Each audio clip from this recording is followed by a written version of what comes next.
As we're preparing to publish this show, we got breaking news. FTX founder Sam Bankman-Fried has been found guilty on all charges, including multiple counts of fraud, conspiracy, and money laundering.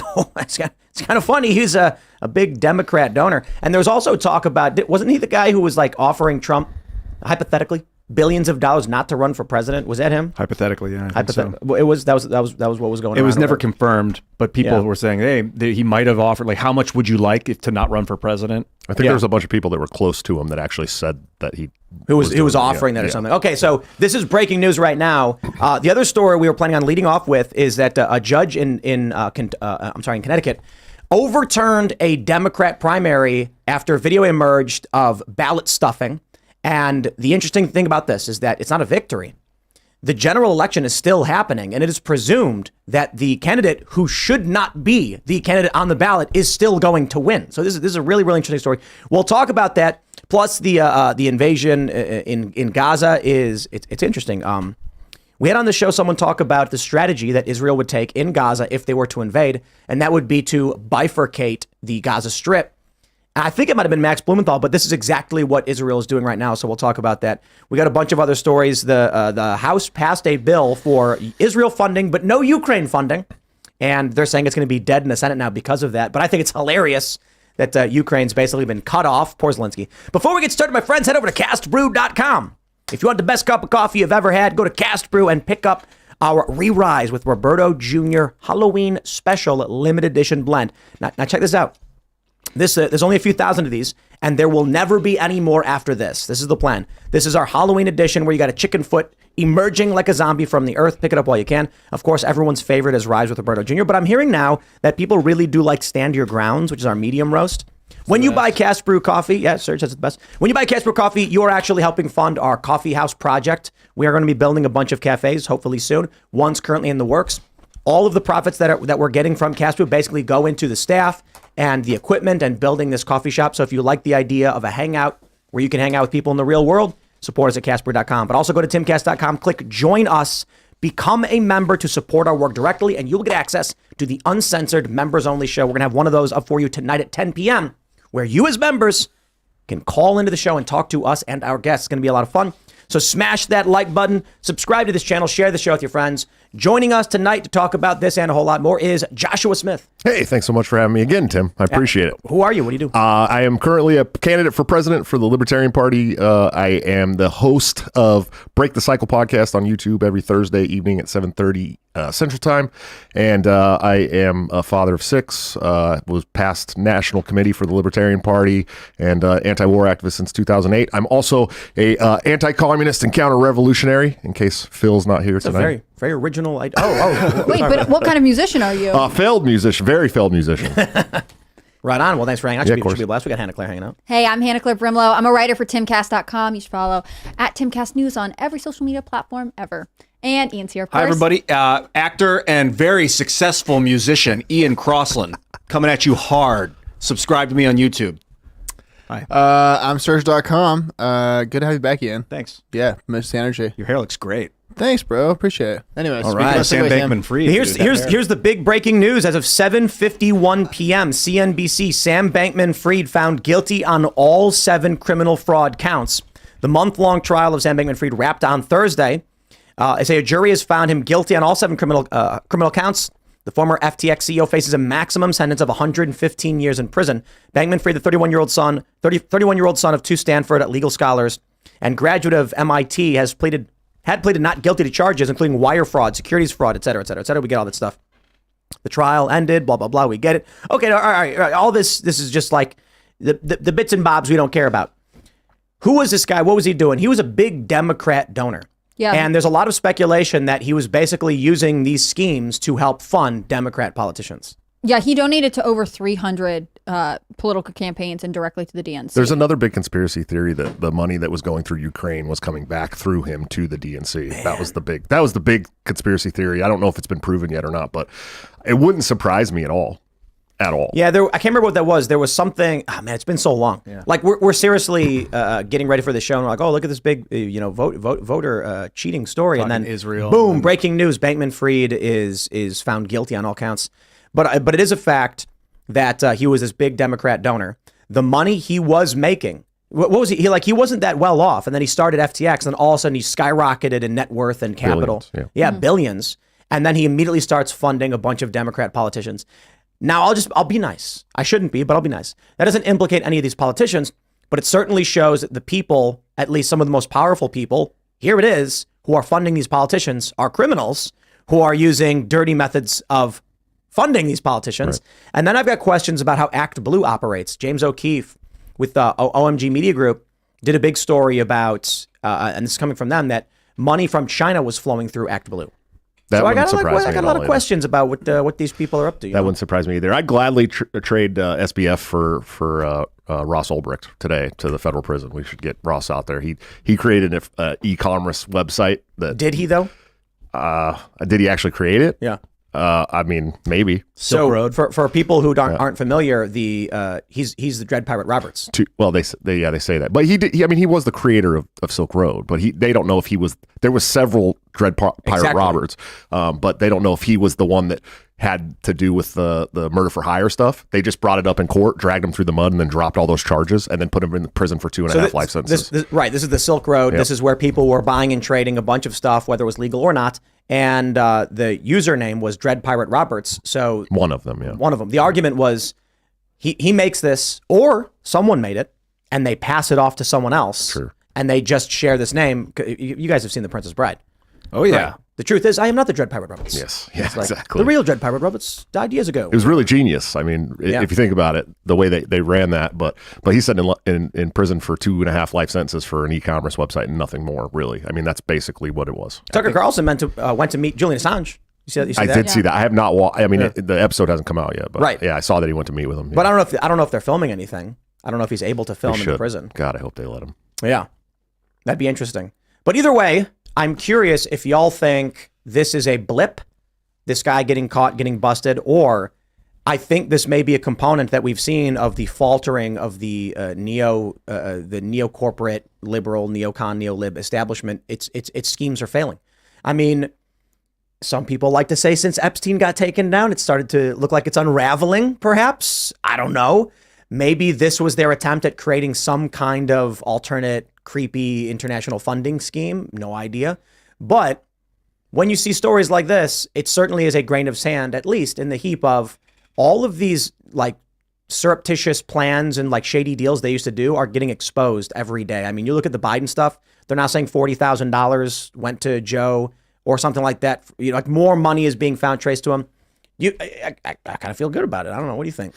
I definitely think that this is just one of many. I don't think this is the only instance like this. And, you know, these people absolutely hate us and want us sick and tired and dead, mostly. No, but I mean, and these are the people that are funding them. I think it's probably going to be, if the mainstream media can, they'll spin it to be like, this is why you should fear crypto. This is what the issue is. Never trust crypto. Don't look for alternative currency. People who push alternative currencies are, you know, scamming you or whatever else. They'll try to avoid the fact that he was ultimately in the camp of the DNC, and that's what I am concerned about. They're only going to break the altcoins because the Bitcoin community is way too strong. Yeah, but what he was doing is running an exchange. Yeah, it was the cryptos themselves are legit. Some of them are extremely legit. I believe that, but I think the average American is not so well versed in crypto to understand the differences. So we got to get them more well versed. Yeah, I think that's great. No. But you are now racing the mainstream media who's trying to protect the DNC, right? Yeah. They're going to say, no, it's not that he was taking money from Democrats or trying to influence anything political. It's this technology that you're scared of. And I say that as a full-on technophobe, right? If you are afraid of crypto, you don't really understand the difference between an exchange and the coins and all currency or whatever else, you're going to say this guy scammed a lot of people, and the mainstream media, MSNBC, says that I can't trust them. And that's what they want you to believe. They don't want you to make the political connection. Well, then we need to be ready with the counter narrative that's fine. Just Bitcoin's much safer. They can't stop crypto. They can't stop crypto because too many people are just sitting there waiting for their get rich quick scheme. Sure. Because they don't quite understand how it works. But I think, you know, when I talk to regular people who don't get it, the only thing the average person I like, when I talk to regular people, I typically hear first and foremost, do you think it's going to go up? Because everybody remembers when it jumps to like 20K and people got rich overnight. Everybody remembers when it jumped to 60K and people got rich overnight. And everybody is just waiting for that opportunity to jump on the next wave. And then it goes back down. I mean, it went to like 60, and went down to what, like 17? Yeah, but zoom out, it's never actually gone down. I mean, it's had a pullback. It's like but kaboom, spike. Yeah. And well, it's because of the way Bitcoin operates. Yep. I think we're due for a halving soon, aren't we? Yeah, I'm not sure. I heard that last week. I mean, it's Someone was scheduled. talking about that. I just don't track the schedule. Next April or something? Something like that. And that I'm not going to pretend to know what that means. But a lot of people are like, oh boy, get ready. Because basically what this means is the super simple, I don't run a Bitcoin company, but the super simple version is the amount of energy to produce, the amount of energy required per Bitcoin is going to double. Yeah. And block rewards are cut in half, basically. And that means if it costs, let's just do dry units, 100 units of energy to create 1 Bitcoin. After it's cut in half, it's going to be 200 units of energy for 1 Bitcoin, meaning your costs will double and you're going to have to charge more. No one's going to want to sell. Like for this reason, that's basically forcing the prices to go up. Not to mention it's the attrition of Bitcoin itself. Sure. Yeah, specifically in April 2024, the block rewards will decrease from 6.25 to 3.125. Yeah, Did you? What was this? Max Kaiser offered Alex Jones 10,000 Bitcoins last week or whatever. Did you see the Twitter of him going, "We're not selling"? He's like screaming on stage, "We're not selling." Yeah. But wait. So the story is Max offered Alex Jones 10,000 Bitcoins, $300-something million by today's standard, and Alex didn't care and lost it or something and said whatever. And then Max told him, I'll give you another 10,000 if you can answer 5 Bitcoin questions. And Alex couldn't do it. And apparently they were not complicated questions, but they're questions like basically if you're in Bitcoin, you knew. Right. And he offered him $300 million. Well, that's not even enough to cover half of his fines, unfortunately. You know? No, but a third. Yeah, that's the funny thing. Like if he actually gave him the crypto, it'd be gone in 2 seconds. Yeah, it'd be gone the to the government fines. sees it. Yep, by the way, I did a show with Chase Geiser this morning. I love Chase. Yeah, He's a good friend. InfoWars. That's what made me think about it early this morning. Check it out. Also, when you're wondering, is crypto going to go up? You also got to ask yourself, is the U.S. dollar going to go down? Yeah. Because they're inversely proportionate. We really need to get out of this, is it going to go up and down, narrative and start. I'm not in that. We got to figure out a way to pass this dream of mass adoption, because it's going to be so important. If we ever if the central banking system ever fails, and it's not about when, it's about if. I believe that it will eventually. No, you mean it's not about if, it's when. Yeah, that's what I meant. Yeah, that's what I meant. I mixed that up. But yeah, absolutely. When it happens, if you're on something that already has a framework worked out, you're going to feel a lot less blood than the normal person who has no other investments. I could see Amazon, Jeff Bezos just being like, now you can pay with Bitcoin. I could see something like that happening. That's a part of mass adoption, and the more people that accept Bitcoin, the closer we get to that mass adoption. The more that people start buying Bitcoin, the more Bitcoin stabilizes, and you stop seeing these the big price pullbacks and stuff like that. And people got to start thinking about it as what it is. It's a unit of money. It's your when you can start making purchases with it. It's El Salvador. And people in Salvador are doing great things. I mean, the economy's been pretty well off since they've done that. What gets me though, if you look at the entire crypto market, all of them, according to CoinMarketCap.com, the entire market's $1.3 trillion. Right. That's compared to the U.S. U.S. could print that up and buy it all. It's just a matter of finding it, but it doesn't seem stable to me that it's that little, and it could be that moved around by the global governments. Why do you disagree? I don't think that they will. I think that they want full control over the blockchain, right? And so that's why they're going to push CBDCs, because they'll have the opportunity to shut down your money on the spot. You know what I mean? They could if you said the wrong thing on the internet, they could shut down your money. Boom. They want that kind of control. They don't have that kind of control with Bitcoin. But they could easily get it. I disagree. I just don't think they. I don't think they care enough about it to do that. I think that they want to find a way to tax it. But there's also other ways to have anonymous Bitcoin exchange as well. Level 2 and Lightning Network and stuff like that too. It's becoming more anonymous. It's not becoming more government friendly as time goes on. The issue is once there is, look, it's really this simple. New York City says, if you accept Bitcoin from our banned list, then we are going to fine you $10,000 a day. And we already saw what happened with masks. They will all immediately bend the knee. So you can't stop someone from having Bitcoin, sure, but government can stop you from being able to use it. But Miami actually is encouraging it. And what they'll do is, if they really want to ban you, they will issue a mandate to all terminals at stores. These addresses are the ban list, and they'll argue these are terrorists and criminals. And if you facilitate through these, so what'll happen then is Smaller level businesses will say, can we get something that will instantly add these addresses to our terminals? Because we can't track all this. Then a company will be like, we're terminal safe. Make sure you're not funding terrorism. Upload our government approved, ban list, and you're only banning people who are terrorists. And then they got right. Well, and that's also why we need like government officials that are going to like ban Chainalysis and like, Bitcoin trackers and stuff that the federal government use now. We can't get there. The federal government will absolutely. But the decentralized revolution is going to eventually find a way around it. Whether it's a new kind of web development or something, it's going to come along that will continue to go away. I feel like people make this mistake with a lot of things. Politics and technology are not as relevant as culture and morals. And so when you look at everything in this country that people are complaining about, I'm like, yeah, our culture has completely decayed. Our morals are gone. And you've got people who are willing to lie, cheat, and steal to take whatever they want because they don't care. Of course. Not so completely, though, but I know what you mean. I'm watching I want to save a little bit this for later because I was watching some of the trial of the Minnesota Trump hearing on the 14th Amendment. And we know what's going to happen with this. The judges don't care what's right. They care about winning for their ideology. Yeah, they're partisan now. I'm like, the whole thing is nothing. Like, your technology doesn't matter. Yeah. Okay, the guy with unless there's a civil war, New York City will simply say in a mandate, if you accept from these Bitcoin addresses, we will fine you $10,000, and every business will drop to their knees and beg, "Daddy government, please make it easy for us to not accidentally facilitate these transactions." But if you did that, the person could send their Bitcoin from that address to a different address. And all they have to do is say, any Bitcoin that transfers from this address to the next is now persona non grata. Then you're going to be like, dude, are you on the list? Don't screw my Bitcoin, bro. I can't trade with you. That could be like shooting yourself in the foot. If an economy did that to themselves, they'd be in the dust. They are trying to push for stuff like that currently. It's legit. I guarantee you, right by today's standards, with AI and machine learning, they can easily create algorithms tracking active blockchain transactions. They know who you are. They know what you're buying. And even if you create a new wallet, they will know because they're spying on your phone.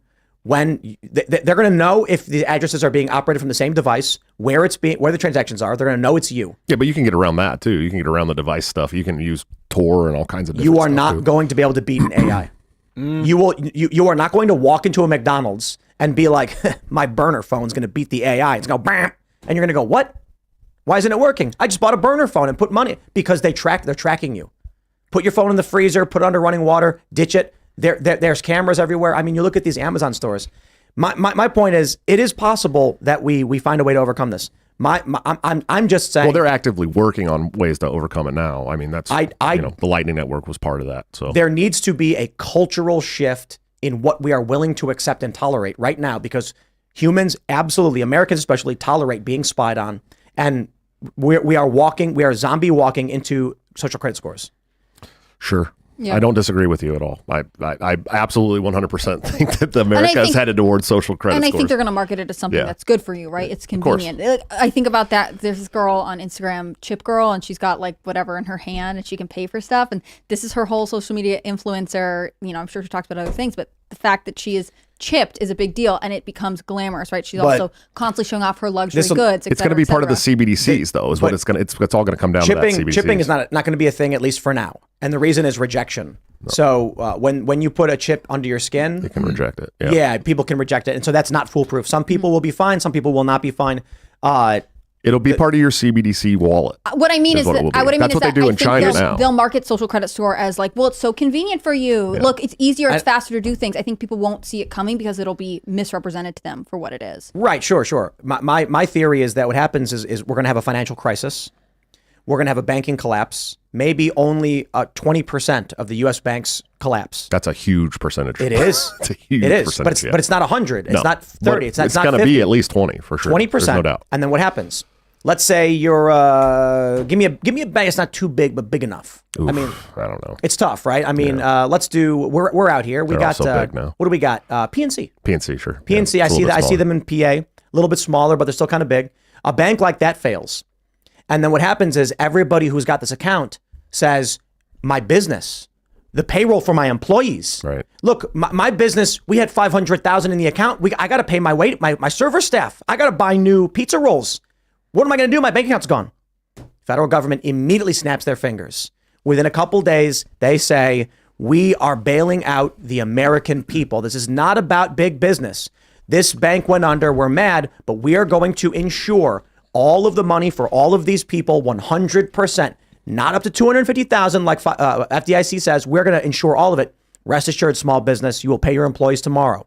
Simply download CBDC app at googleplay.com and download FedDollar. Oh, God. And they're going to say, in order to get access to your account, input your social security number, your account number, and your information into CBDC app, and you will get the US dollar equivalent of FedCoin. I'll tell you right now, if CBDCs had already been a thing during the COVID crisis, the passports would have been a thing. Let me slow down for everybody. Central bank digital currencies. Yes, correct. Because I know a lot of people are like, CBDC, we're going too fast. You're in the jargon now. Central bank digital currency. The idea is Bitcoin is decentralized. And everything I explained about how they'll try to take it over is what they'll have to try to do. If the federal government or the Fed can launch a central bank digital currency like FedCoin, they will have instant access and control to everything. And then you get social credit scores. But they don't need to tell you they're rolling out social credit scores. They will just exist. Yeah. You'll get a notification on your app, and it will be like, we're concerned about some activity on your external profiles. They've already introduced the idea of off-platform behavior. All your healthcare stuff's going to be on there too. I mean, that's the scary part. I mean, look, you'll have no more privacy. It just sounds like they're setting up for a black market if they try and do stuff like that. People get pissed off. They don't want a pissed off population right now. But a black market doesn't matter. Okay, like Seamus makes this point about abortion. When the left says, yeah, but if you ban abortion, there'll be black market abortions. And he goes, right. And most of it will still be illegal, and that will stop most of it. Great. There's always going to be illegal activity. That's that, right? So the concerning thing, I suppose, you're going to have this app, and we've already seen on Twitter and Facebook and YouTube, you can be banned for what they call off-platform behavior. Right. Yep. The CBDC app is going to have terms and conditions, and it's going to say, you agree that if you use this app, you can't do these things. And the people who are in a crisis, whose bank accounts have been, have collapsed and are gone, they're going to sign anything. Yeah. Oh, what do? They erased your business overnight. Oh, no. And it's no one's fault. The bank just failed. Do you remember PayPal trying to do that? Trying to fine people for off-platform behavior? For hate speech. Yes. They try to fine them. And these are all trial and instead balloons. they just ban people who do stuff they don't like. They have this provision on PayPal. It's $2,500 for like some kind of hate speech provision. They will fine you. They'll fine you for saying naughty words. Not just like not take your money. I mean, they will fine you. They will give you a fine. If you have no money in your PayPal, you will be negative $2,500. So the crisis scenario is scary, but how about the tax benefit scenario, where they say we're rolling out a federal banking app? They're going to say something like, these predatory lending companies and banks are charging an arm and a leg. Why is it that if you're poor, the bank charges you money? You look at your bank account, you've only got $25. The next day you look at negative 15. They charged you. They charged you for that because you didn't have enough in your account. Now you're negative. Now you owe them money. But if you're rich, they pay you. That is unfair. The post office will be opening holdings accounts for. Yes, right. For all Americans, download the post office app. It is a no fee bank account for you, the American people, with interest rates. No more overdraft charges. Now you've got a federal government banking system. You download the app. You agree to their terms of service. Don't say naughty words. And they're monitoring every single transaction you make, every single thing you buy. Let's jump to the story from. We'll jump into the news here as we're talking about Sam Bankman-Fried and political corruption. This is a big story that broke yesterday. Connecticut judge overturns results of mayoral primary just days before election. Why? Because they got evidence on camera of a Democrat ballot stuffing. Wednesday's ruling is the latest twist in an election centering on allegations of absentee ballot abuse. The election captured widespread public attention after a video surfaced online appearing to show a supporter of incumbent Mayor Joe Ganim stuffing stacks of papers into an absentee ballot drop box. I wonder if I think we have the... there's a video of it. Yeah, there's a video. Yeah. So this is an image. These are the people that govern you, by the way. In case these news outlets they really do not want to play the video. You got to get the video on Twitter. I'll pull it up in a second. But here's what's interesting. They're not stopping the election. No. This guy won the primary. They've now overturned the primary. Doesn't matter. He's still on the ballots. The general election is about to happen. It's presumed he's going to win. And they speculate that when he does, this will end any challenge to the primary. Well, with electioneering like that, how could you lose? You know, it's just crazy. I suppose the answer is you can't. Exactly. That's the game, boys. That's what they do. They want. Sorry. I just think about like every time they're like, this doesn't happen. This is something that Republicans made up because they're just crazy. They're sad they lost or whatever else. And then there's this video of this woman doing exactly a thing that people fear and believe happens in their elections. Well, my favorite narrative is like everyone when Joe Biden got elected and everyone's like, oh, it was totally above board. That stuff never happens. And I'm like, you're the same people that were doing this when Trump won, when Bush won. Everyone was talking about the voting machines when Bush won. I mean, you've been doing this for decades. And now all of a sudden they're above board entirely. There's no election interference. All right, I found the video. It's not even easy to find this video. Here you go. Here's the video that allegedly is of a Democrat ballot stuffing. Who is she? We'll pull up the name from the article in a second. And they have several videos of her doing it. Yeah, by the way. It's not just one. Right. This is a minute and 53 seconds long. Yeah. So let's jump. Oh, they said that she came back several times. Yep. Drop number 2. And how many ballot boxes are they? Look at this. Well, how many ballot boxes what's are her they name? doing this They got her name in here too, I think. Here she goes again. This is Wanda. That's all we get, I guess. I think we should say her full name right. so people know. So here's the crazy thing. Let me see if it's in this article. Is it? They don't have it. No, they don't have her name in the article. Here's the thing people need to understand. When Donald Trump and his supporters were suing over stories like this, it is a lie that they were all thrown out. Right. Of the I think the majority of the cases were thrown out on standing, arguing the individuals who filed the suits did not have they were not affected in this case. Therefore, they had no legal right to sue. It had nothing to do with the contents of the lawsuit, which is insane. Yeah. Any voter, any citizen in this country has standing, in my opinion. Of the cases, I think there were 30 that were ruled on the merits. 22 were found to be in favor of Trump. However, because in each of these individual cases, either the number of ballots or some other issues, for instance, one example is the number of ballots did not equal a large enough number to have changed the election. It was ruled moot. Right. It doesn't matter if we win for you anyway because you still lost the election. But it doesn't mean there was no electioneering going on. There was certainly fraud. Yeah. Bill Barr said there was fraud. The question is, was there enough to overturn the election? Right. The courts said, look, yes, you found 300 ballots in fraud, but there's a 7,000 margin here. So what's the point of this? Because these courts do not take action on those, it keeps happening. And then what happens when you get 15 judges in one state and you get 15 instances where it's 100 votes, or I'll say 1,000, and the margin 7,000. And now there's 15,000 fraudulent ballots confirmed by courts. But because each individual judge looks at one small individual case, they dismiss all of them. Right. I don't think that is the case for the most part. And when it came to Trump, my point is on a granular level, we can see directly local elections are easily flipped with one person doing something like this. And this is Democrat v. Democrat. This was a Democratic primary in a blue state, and they are still stuffing boxes. It's the only reason we're hearing about it. I know, but that's what's interesting. This is the thing that when it happens, when conservatives or Republicans or third-party candidates say, hey, we were in some ways, there was fraud in our elections, it's typically left-leaning candidates and left-leaning supporters who are like, no, it never happens, but it happens in their own primaries. How can they argue against it? I promise you it's not the third parties doing it, so I just want everyone to know. Everyone knows the Libertarians are the ones secretly rigging the election for Democrats. We're the ones rigging for Democrats. Yeah, absolutely. We're rigging it for the Democrats. Well, and the funny thing is like the Democrats should be just as worried about it, not just because it's happening in their own primary, but because maybe Republicans in small towns are doing it too, you know? Oh, for sure. Like everybody should be worried about this. There's no chance that this is a isolated event. We know that. And like everyone should wake up and be worried about these things. One of my favorite things in elections, every 4 years, you'll get conservatives being like, if these libertarians just voted for the Republican Party, then we would have won. And I'm like, my guy, the libertarians don't like you. Yeah, we don't like you at all.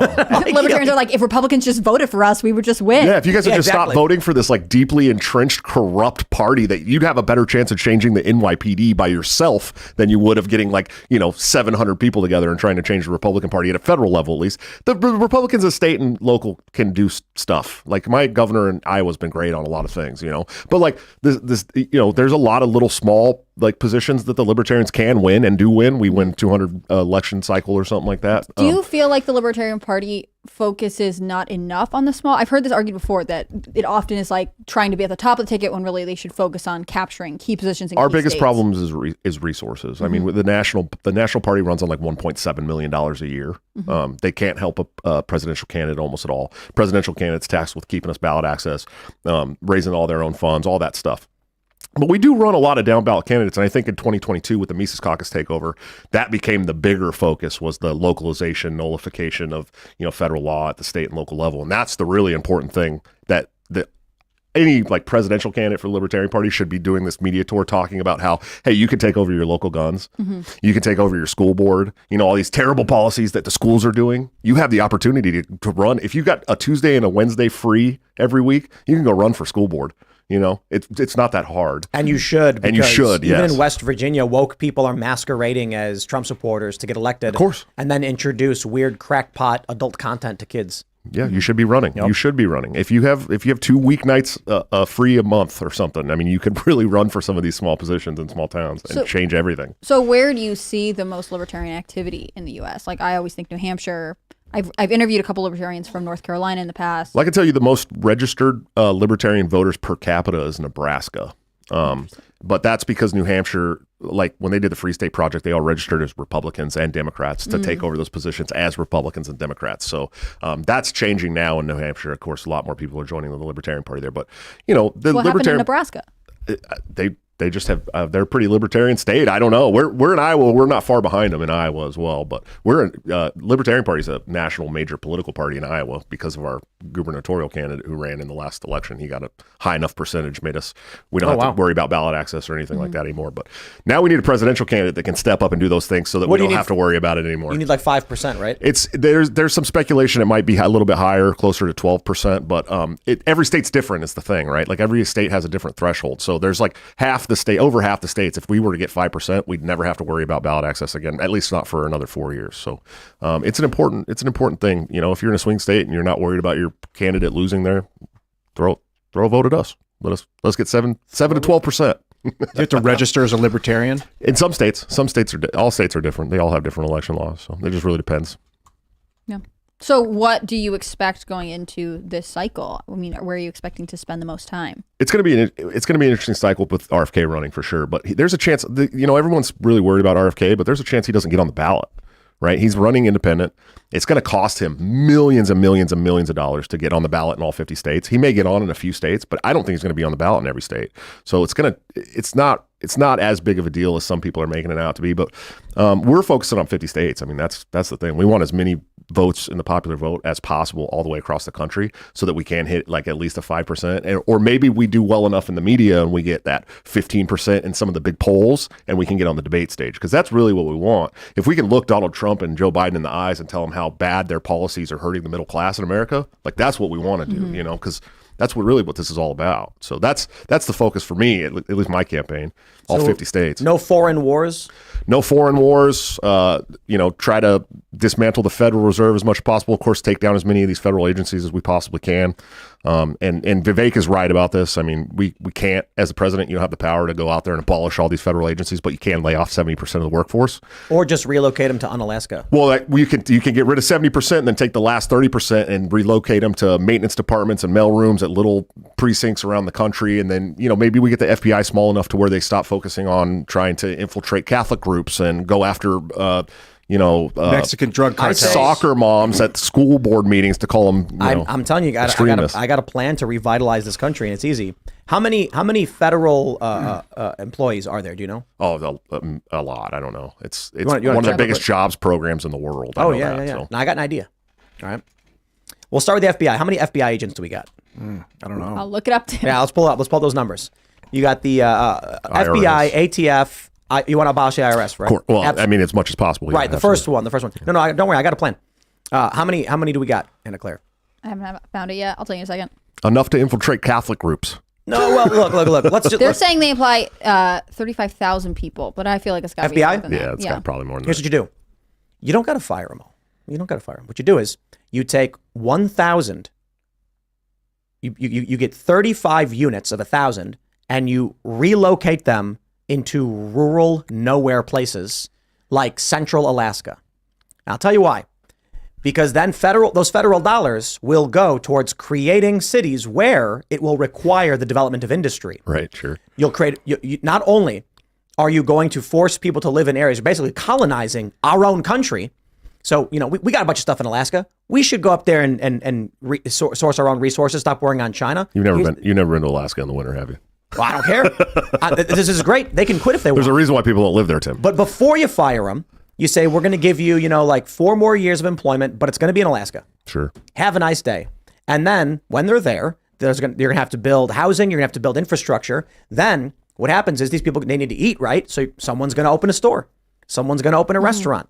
Then when you have workers there, you have the opportunity to colonize our own country instead of seeing our cities die.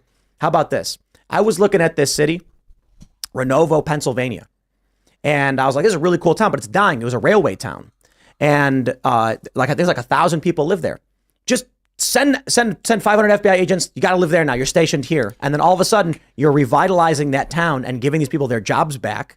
You see what I'm saying? And then after 4 years, you fire them. There's Do we have to give them the full 4 years, Tim? Can we do like maybe years. one? But here's my point. You're basically using them as a means to help middle Americans revitalize their towns and create some kind of like revitalization for these areas that need industry. And then you get rid of them. Yeah, but we're simply not going to have the funding for that. There were if they put me in office. 2.87 million federal civilian employees in 2022. Wow. How many? 2.8. They're like soft gulags. It's a giant. Well, and you got to add to that. Okay, so that's a huge jobs program, right? Probably one of the biggest jobs programs in the world. But then you got to add to that all the government contracts for people who get government contracts. Mm-hmm. That's the very largest employer in the history of the world, maybe ever, right? So, I mean, it's really wild to think about. I mean, there is a reason that as the federal government grew, you saw expansion in Maryland and Northern Virginia, right? Because other businesses came there. So to Tim's point, if we were to say, what was it? The Department of the Interior, they moved it to Colorado under Trump, and then under Biden, they were like, no, we're going back to DC. We don't want to be here. But theoretically, if you were to station these federal outposts somewhere else, eventually shut it down or whatever else, you're making these contractors who want these contracts or want anything else go where they are. They're not just centralizing in DC. It's so crazy to think about these government contracts because, like, basically, if you're making a lot of money in America right now, it's probably through a government contract. This is the biggest employer in the world, and they put that EO, Joe Biden put the EO back that said that all these government contracts have to have a DEI program. Do you guys know about that? No. So like if you have a government contract with the federal government, your company has to have a DEI department. Yeah. Mm-hmm. Yep. Absolutely. 100%. Trump had ended the EO and Biden brought it right back. Yep. And so like when we talk about DEI and ESG and stuff in America right now, like that's where it's all stemming from, is from the federal government. They're literally pushing this on everybody. Let's jump to this story. We got some post-millennial. Tucker Carlson says RFK Jr. will pull votes from Trump, not Biden. There's no person who's thinking, I'm going to vote for either Joe Biden or Bobby Kennedy. And Tucker is wrong. Yeah, he's definitely wrong. He is absolutely wrong on this. I think this was more of a passive statement he made, speaking on a podcast, because it does not seem like he actually looked at the data or had real conversations. I think Ian's a good example. Because Ian's talked about how his mom is a big fan of the Kennedys. Yeah. She loved Bobby. And she would never vote for Trump. No, I don't think so. So this Maybe is if she met him. This is a very simple piece of math. It's probability. Let's say your mom's probability of voting for Biden is 80%, and voting for Kennedy is 20%, and voting for Trump is 0%.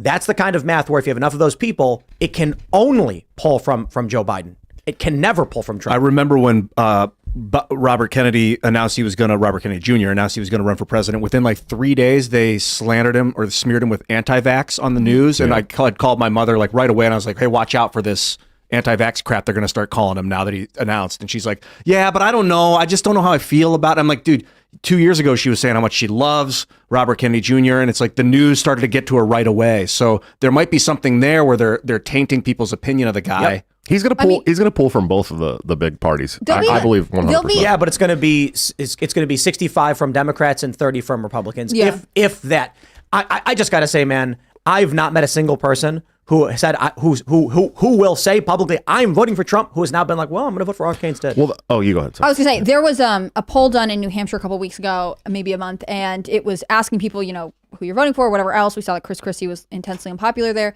but when they asked about RFK, he did have really high support from Republicans, but none of the Republicans plan to vote for him, and none of them plan to vote for him if their first choice candidate left, right? Sure. It doesn't change the fact they like him. Republicans are excited that he's in the race, but ultimately his support is still among Democrats. And we saw that when he announced his independent bid, it still leaned left in the language. I believe that if RFK, and this is a wild conspiracy theory that's not going to come true, it's just theoretical, but if RFK was to drop entirely and start trying to run as Donald Trump's vice president, I think that he could get that.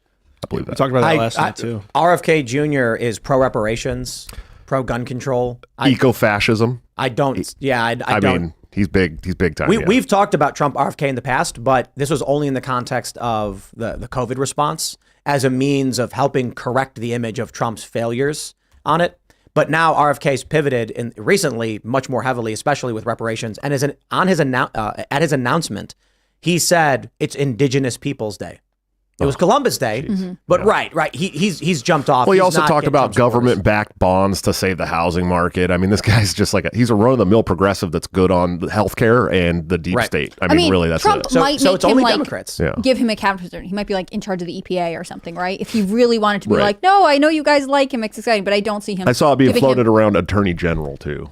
Yeah, maybe. I mean, I think it's just not a close enough bond. I'm sure there's probably some sort of respect there for, whatever cordial reason, but I don't think that there is a close enough camaraderie between the two of them. And also, I think Trump's going to be really careful about who he picks for his VP because look at what happened with Mike Pence, right? Yeah. I mean, he picked someone who he thought was neutral, and that ultimately ended very badly. Yeah. He's only going to be a 4-year president if he's elected, and that's he needs someone who's really going to back him. The Fly was a better VP than Mike Pence for sure. So yeah.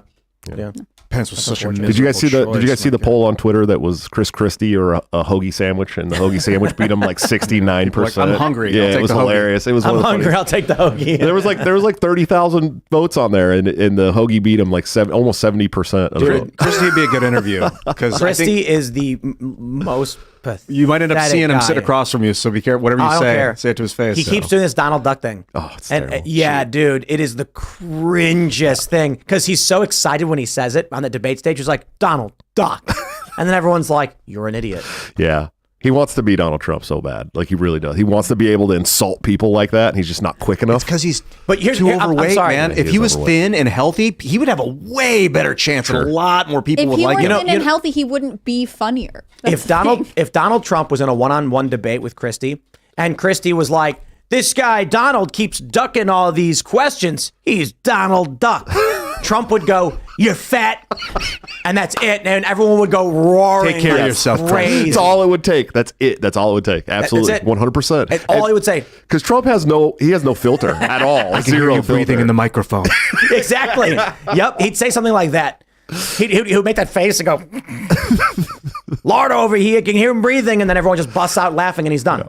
Yep. Donald Duck is not funny. It's not clever. It's stupid. Yeah. And Trump would just do the most crass, bottom of the barrel. Yeah, and you're fat. Yeah. And then everyone would just start roaring with laughter like... That's all it would take. I have seen Trump rallies. I have seen that man speak. He's a stand-up comedian. The shut up silly woman thing is all over the internet still to this day. The you'd be in jail one from the debate silly with Hillary woman. Clinton. Shut up, silly woman. Yeah, that's all over. That's all over the internet. Was still that to Hillary? Did you say that to Hillary? No. He was at a rally and he was telling a story. Yeah, it was a rally. Yeah, I if you've not seen a rally, this is what I hear from people. They're like, I wasn't a big Trump fan and I decided to go to his rally, and now I'm a Trump fan. Like, because the guy, you're going to a comedy routine, man. He's doing what Jon Stewart basically did back in the day. He's up there and he's saying, I'll give you the formula. It's like, you got problem, I know about problem, I'm going to insult the people who make problem. And everyone starts cheering for it. I kind of like, and he does it well. Watching old Trump videos, because his personality, like, you see who he was when he was young, you see who he is now. I think it's a lot, you get a better, like, more well-rounded idea of who he is. Sure. Super cool. Shane Gillis can literally go up on stage and impersonate Donald Trump verbatim, and the whole crowd dies laughing. And he's just saying what Trump said. That's it. Exactly. Verbatim. And Shane Gillis is like one of the best stand-up comedians in the world right now. Yeah. So... I tell you, like, the key to getting your friends and family to go over the line on, like, I don't know about Trump. They complain about him. Oh, whatever. Just come with me and see what he says. True. And they're going to leave feeling great. Well, I don't want you to vote for Trump, though. So. Oh, I know. You don't. But I'm saying for people, like, when you actually see the guy, it's the entertainment value that he's making you have a good time. This is like this is a little bit of an off tangent metaphor, but like the whole mean tweets thing. They're like, instead of a guy with mean tweets, I'd rather have a warmonger. Right. It's kind of like on YouTube, we can talk about death and destruction and that, but we can't say the F word. Right. I mean, you can obviously say it, but like, what the F word's like the mean tweets of the internet censorship. Like, yo, bro, I'm not sure what F word you're talking about. There's a lot of funny ones. Fanny. Oh, okay. Sorry, Australians. Anyway, we say the F word on Break the Cycle all the time. So I love it. You were saying before we started the show that charisma is one of the deciding factors in. It's very important. You can't be a presidential candidate without charisma. It's a giant popularity contest. It is the most important thing. Trump, like, how would you define wit? Right, like what's like the colloquial? It's just a quick brain. I mean, it's really what it is. Highly it's quick enough. It's quick enough to quip with people. I mean, and back that's and the forth. Thing. You don't need to be super intelligent and articulate. You need only be quick with it. So, like the point I was making with Chris Christie being like Donald Duck, and then Trump going, "I can hear Fatso over here breathing in the microphone," and it's not the smartest thing in the world.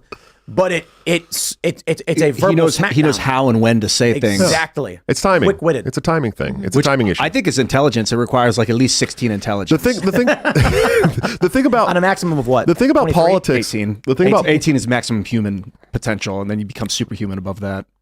I'm sorry to interrupt. No, it's fine. I was interrupting you. Clarifying. I was literally interrupting you. No, so the thing is like in politics, you only have to have like a minor understanding of most issues, and then be charismatic enough to talk about those exactly. issues. Because the vast majority of the American public has no idea what these issues mean anyways at all. This Maybe is you the need Aleppo 14 moment intelligence with some charisma. This is the Aleppo moment in a nutshell. Yeah.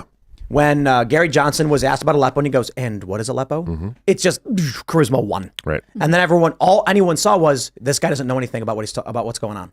He could have made up nonsense. Yeah. He could have said, well, the economic standard with Aleppo is troubling to me, to be completely honest, but we're gonna get a policy in place in Washington. It's going to solve that problem. They go, wait, what? Yeah. But the average person would be like, oh, okay. Yeah, because I don't know what Aleppo is no either. idea. Because they just need to have an answer. The other part about that is that it's a city in Syria, by the way. It makes him seem capital. like he's not surrounded by people who are saying these are the most important issues, because we all know a president gets, an intense number of briefs, and theoretically they're surrounded by experts on each issue. Well, I'll tell you the biggest problem with libertarians. Literally, this is the biggest problem, is we are all extremely well read at libertarian philosophy. We've read Murray Rothbard and F.A. Hayek and Mises and all these great economists and Austrian economists and philosophers and just everything you could possibly imagine. Henry Hazlitt and blah, blah, blah, blah, blah. And then you want to go out and you want to lecture this to people. And no one cares. Literally, no one cares. They want to hear about how you're going to make their gas prices go down. Yeah. That's what they care about. I just wanted to clarify, too, because I wasn't sure on that. It's not the capital. Is it not the capital? It's the capital. I had my own Aleppo moment. It's Damascus. That's right. I thought it was Damascus, but you said that, and I was like, let me double check before You're right. It's Damascus. One thing that libertarians, a problem they have too, I think, is that they're not like obsessed with global military. Like you got to be, in order to be a great commander in chief of our military, you got to understand like how are we going to dominate and annihilate everything on Earth so we don't have to. No, but we're not going to do that. That's we're not going, but you have to know how so that you don't. Sure. So you know how not to. We'd be a much safer nation if our 2/3 of our military wasn't stationed around the world. Because if the president doesn't understand it, if the president's not a military expert, then someone else is going to run the military. Sure. The thing is, they just have to know enough about it and have. The reality is, whoever is the president may be really well versed on a couple issues, right? They might have, let's say, 5 that they know backwards, forwards, they know everything about, but realistically, they're going to need a staff that is able to. Yeah, that relies on expertise and is able to brief them quickly. And so that's why, when Gary Johnson gets the Aleppo question wrong, it means he did not have anyone around him to say, this is a current issue that you should know about. And that's one of the problems going forward. I mean, this was a criticism people had of Trump when he was in the White House, was that the people he surrounded himself with did not look out for his best interest, and we were not guiding him in the right direction. It's unrealistic to expect a president to know absolutely everything. Yeah, but a lot of that was his fault too, because he was going to drain the swamp, and then he surrounded himself with the swamp. I'm not saying it wasn't, but ultimately, this is a problem that could be true for a libertarian president. It could be true for a Democrat president. It is not actually the person on stage who knows everything. It's the people they're surrounding themselves with. Yeah, the president does have generals, but the commander must know military doctrine, or at least rapidly learn it upon. But under that, in that logic, we would only want people who had served in the military to be presidents, which could be true in some eras, right? But theoretically, right now, I mean, as far as I know, Joe Biden didn't serve in the military. Maybe he'll tell us something different. Trump went to military boarding school, right? But he didn't actually serve in the military. So theoretically, both of these people have the... What? That's right. Yeah, when was the last time we had a military commander, like a ex-military guy or woman guy? George Bush. Was it George Bush? Was he in the military? Yeah, the first, the dad? You mean HW? Weren't they both in the military? They were both in the military? but W wasn't his story that he didn't go to Vietnam or something? Something like that. But he was in the military. I mean, was it? How far back are we going? He's in the Air Force, I Did think. Clinton serve in the military? Not that I know of. No, Clinton was in the military. Yeah. We have to work backwards. I mean, Reagan was a movie star. Reagan was John in F. the- Kennedy. Kennedy would definitely Kennedy was serve in the military. Navy, That I was a think, huge deal. in Vietnam. Was he Yeah, in the Navy? and he received. Was he like? He wasn't Purple Heart, but he received like some very was serious a award for badass. saving people. Yeah, literally, he like saved a bunch of dudes off a sinking ship or some crazy story. That would be a great story to George pull W. up at Bush some served point. in the Navy during World War II. George Bush. George H.W. Bush Okay. served in the Navy. Wow. Well, let's jump to the story from the AP. Ladies and gentlemen, you may not be aware, Donald Trump is facing eligibility questions for the 2024 presidential race in Colorado and in Minnesota and in Michigan and probably a bunch of other states. But we've got updates on the Minnesota hearing. The AP says Minnesota justices appear skeptical that states should decide Trump's eligibility for the ballot. I watched some of this live, and I got to say, these hearings, what we are watching right now with the question of Donald Trump's eligibility is an attempt by Democrats to run a stake through the heart of the United States. And the arguments made in Minnesota really spell this out. I'll give it to you very simply. I believe it was Trump's lawyers who was arguing this. States do not have the constitutional authority to determine eligibility. State legislatures are given wide capability or wide responsibility and governance over elections in their states, but not eligibility, which is a federal question. Meaning, if someone's eligibility is challenged, it must be in a federal court. Donald Trump was questioned over this in his impeachment hearings and was found not to have engaged in insurrection. Therefore, the question is done. They're now taking it to the states to argue he did. The argument was actually really simple. If someone's 27 years old, there's no question of fact. You're not eligible to run. Nobody has an issue with it. Insurrection is different. Insurrection has to be determined. But the Constitution at the federal level determines the eligibility for a federal elected official. States don't get to decide who is eligible or not. If it becomes that if Democrats succeed in even a single state, Set a precedent. then the precedent will be there will never be a U.S. election again. Now, hold on. We'll have North Korea style elections where you'll have one person on the ballot. Why? Elections will become, instead of, hey, let's go get as many votes as possible. It's time to go vote. That's what we do now. But don't get me wrong. I know it's all ballot harvesting now. It's months of work, knocking on doors, and the goal is get a bigger number than the opponent by any means necessary. If this goes through and Democrats succeed, future elections will be like this. Sir, it is 1 year before the general, which means it's eligibility season. We better get those arguments ready for court to determine whether or not you're eligible to be in this state. A president will then have to win eligibility hearings in all 50 states. And if they don't, their name will not appear on the ballot. A dummy candidate will, and it will be like a North Korean election in every state. You will then get every blue state saying Joe Biden and, Bobby Doe, the Republican. No one's ever heard of him. Doesn't matter. It's Joe Biden versus Bobby. And everyone's like, who's that? Well, that means that there's not going to be a popular vote for Trump. Then the red states will do the same thing. Well, Joe Biden's not eligible. Actually, it's probably the Republicans will do nothing. Right. And it'll only be the blue states that are cutting off all the Republicans. But theoretically, then red states say, nope, we had eligibility hearings a year ago, and we found Joe Biden to be ineligible for these reasons. Therefore, the ballot will only be Donald Trump, and the Democrat will be RFK Jr. And then Trump wins easily.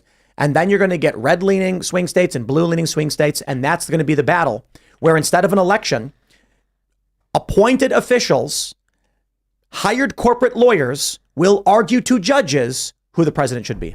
I don't know about you, but it sounds like a great segue to national divorce myself. It ain't happening. I'm a fan. This ain't happening. No, this isn't going to happen. And if this goes through, no, this could happen. I don't think these judges are hyper partisan. I know they are. Look at the judge in Colorado is a donor to a PAC specifically to remove Republicans who supported Trump on January 6th. Our whole entire justice system has become hyper partisan. So I'm not under any illusion. What's going to stop this Colorado judge who already donated money to stop Republicans over January 6th? What's going to stop that judge from being like, I don't care what you said, Trump, your name's off the ballot. You're going to stop them. The Supreme Court. I think it'll get argued to the Supreme Court. And how many years will that take before the Supreme Court takes it up? I don't know. It could be fast. It could be. It probably would be pretty fast concerning elections like that. And then what happens if in Colorado, my fear is November, let's say October 2024, a state like Michigan will just take Trump off the ballot and say, sue us. Then the Trump campaign will sue and win. And then by December 15th, they'll get injunctive relief. Oh, what's that? Joe Biden already won.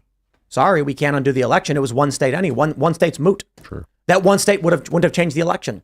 But then they argue, yes, but Your Honor, here's 4 other states where it happened too. Well, you got to take it up with those judges in those states. That has nothing to do with us. It's only 7 electoral votes here, so you don't win. Then he's going to go to that state. It's only 13 here, so you don't win. Yeah, I don't see it. I don't see it getting that far. I really don't. I honestly don't think it can get that far. I got to be honest, man. You think it's not going to get that far, considering and everything we've seen. I'm pretty black-pilled on a lot of this stuff, and I'm saying I would be very surprised if that got that far, and I'd be very surprised if it did go through, that it wouldn't take. Was January 6th surprising to you? Yes, of course, it should be surprising to everybody. Viscerally surprising. I cannot believe that someone would be surprised by what is literally happening right now when you have Colorado, Minnesota, and Michigan all happening at the same time, where they're all arguing Trump should not be on the ballot, and a judge literally donated to a PAC to get Republicans removed from Congress for supporting Trump. I mean, we are 1 centimeter from, when you have judge donates money to target Trump supporters, specifically over January 6th, then you have presiding over whether Trump is eligible for January 6th. It is a slight nudge to Trump ruling Trump is not eligible. There's a huge difference when we talk about January 6th. There's like a huge difference between the federal courts and the state courts too.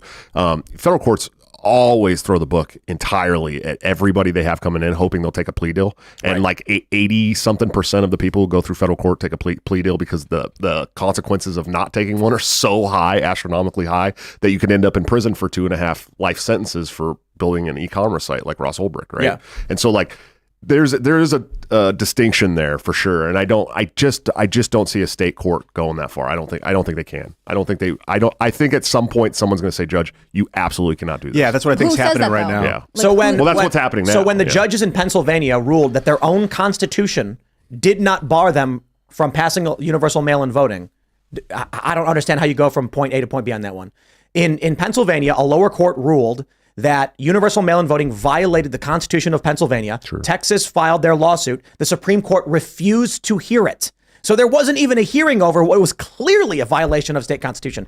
And the justices of Pennsylvania said, we think absentee ballots and mail-in votes are a different thing, so we're going to allow universal mail-in voting despite the fact the Constitution clearly says you can't.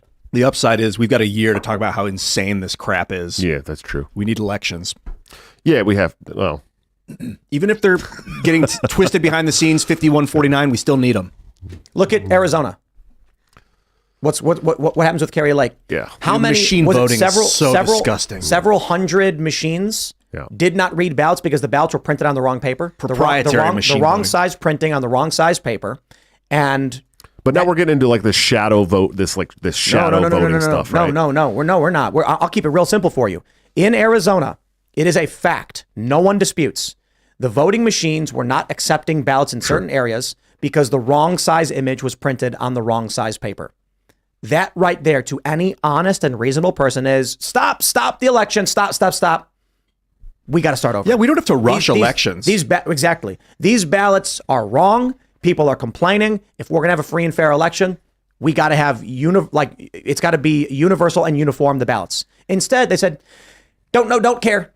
Yeah. Get out, Kerry Lake. But we also got to remember that this election fraud thing has been going on for a long, long time. It's deeply entrenched, right? Like it's been deeply entrenched in our government for many, many, many years. But this is my point. This is new, and this is going to be visceral for a lot of people. If we know for a fact that I think it was several hundred locations in Arizona, the ballots were not properly being read, and they argued, no, we counted all of them. Trust us. I'm like, no, that's not how elections work. The courts. I mean, Kerry Lake is winning very narrowly in a few areas, and it's advancing. Now she's running for Senate, so we'll see if there's ever an answer. But I mean, they basically just said everyone knows the election was broken, but we don't care, and no one will do anything about it. This is the same component. They're just going and saying we're going to win through lawfare and not an actual election. And I'm not putting it past them. I don't want anybody to think that I'm like downplaying this at all. I just if we do nothing, they'll take and twist it. If we do nothing, it's definitely what's going to happen. And I do want to stress, I'm not saying it is absolute that they're going to rule against Trump. I don't know.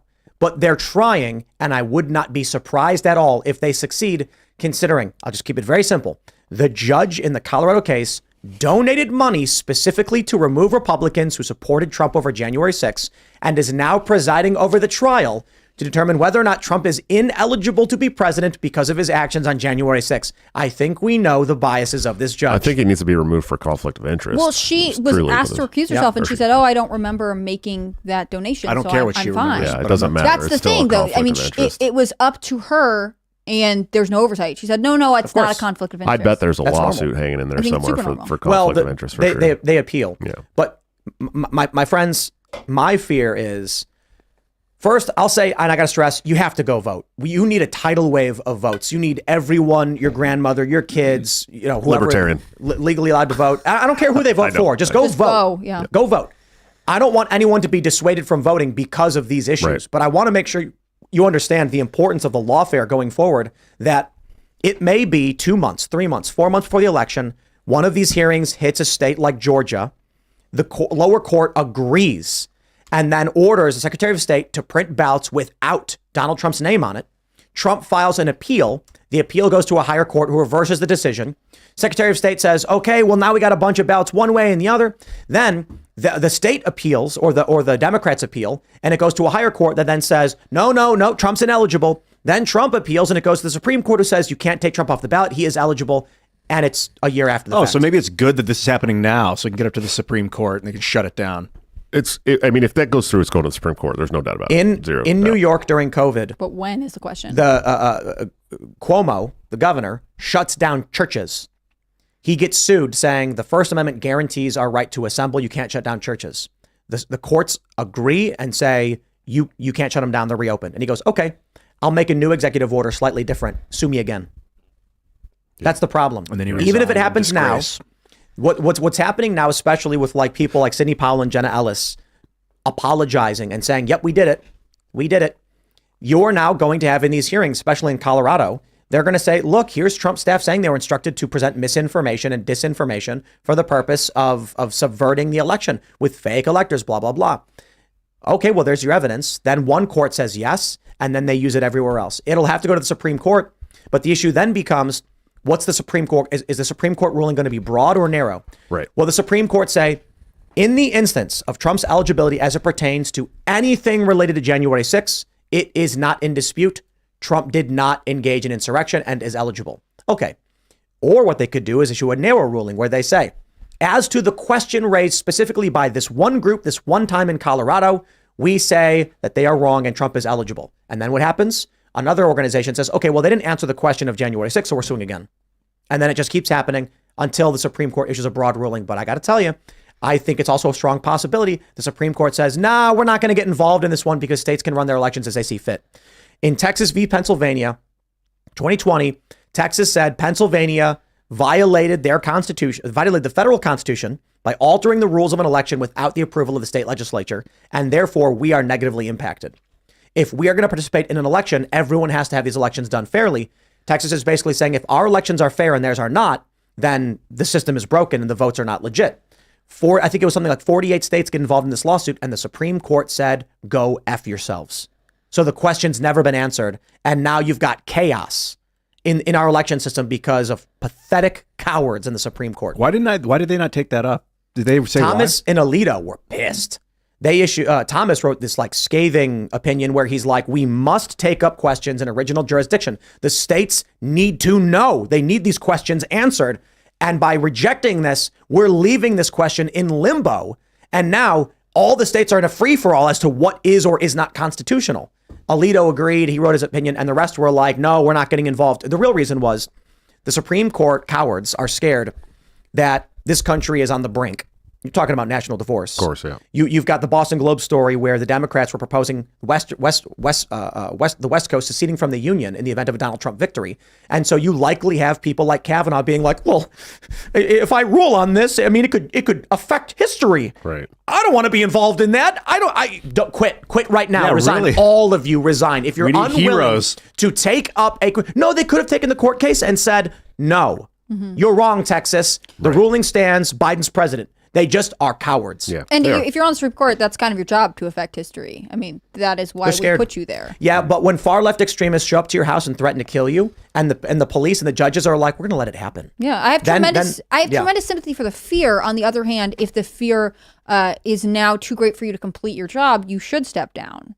If not, otherwise you have an obligation to continue to push forward. That's why these issues are important. Yeah, you have a fiduciary duty. I mean, you have a duty to the people to rule on these matters that make it to the Supreme Court. There's no doubt about it. And because they didn't rule on it, the question remains open and will be an issue again in 2024.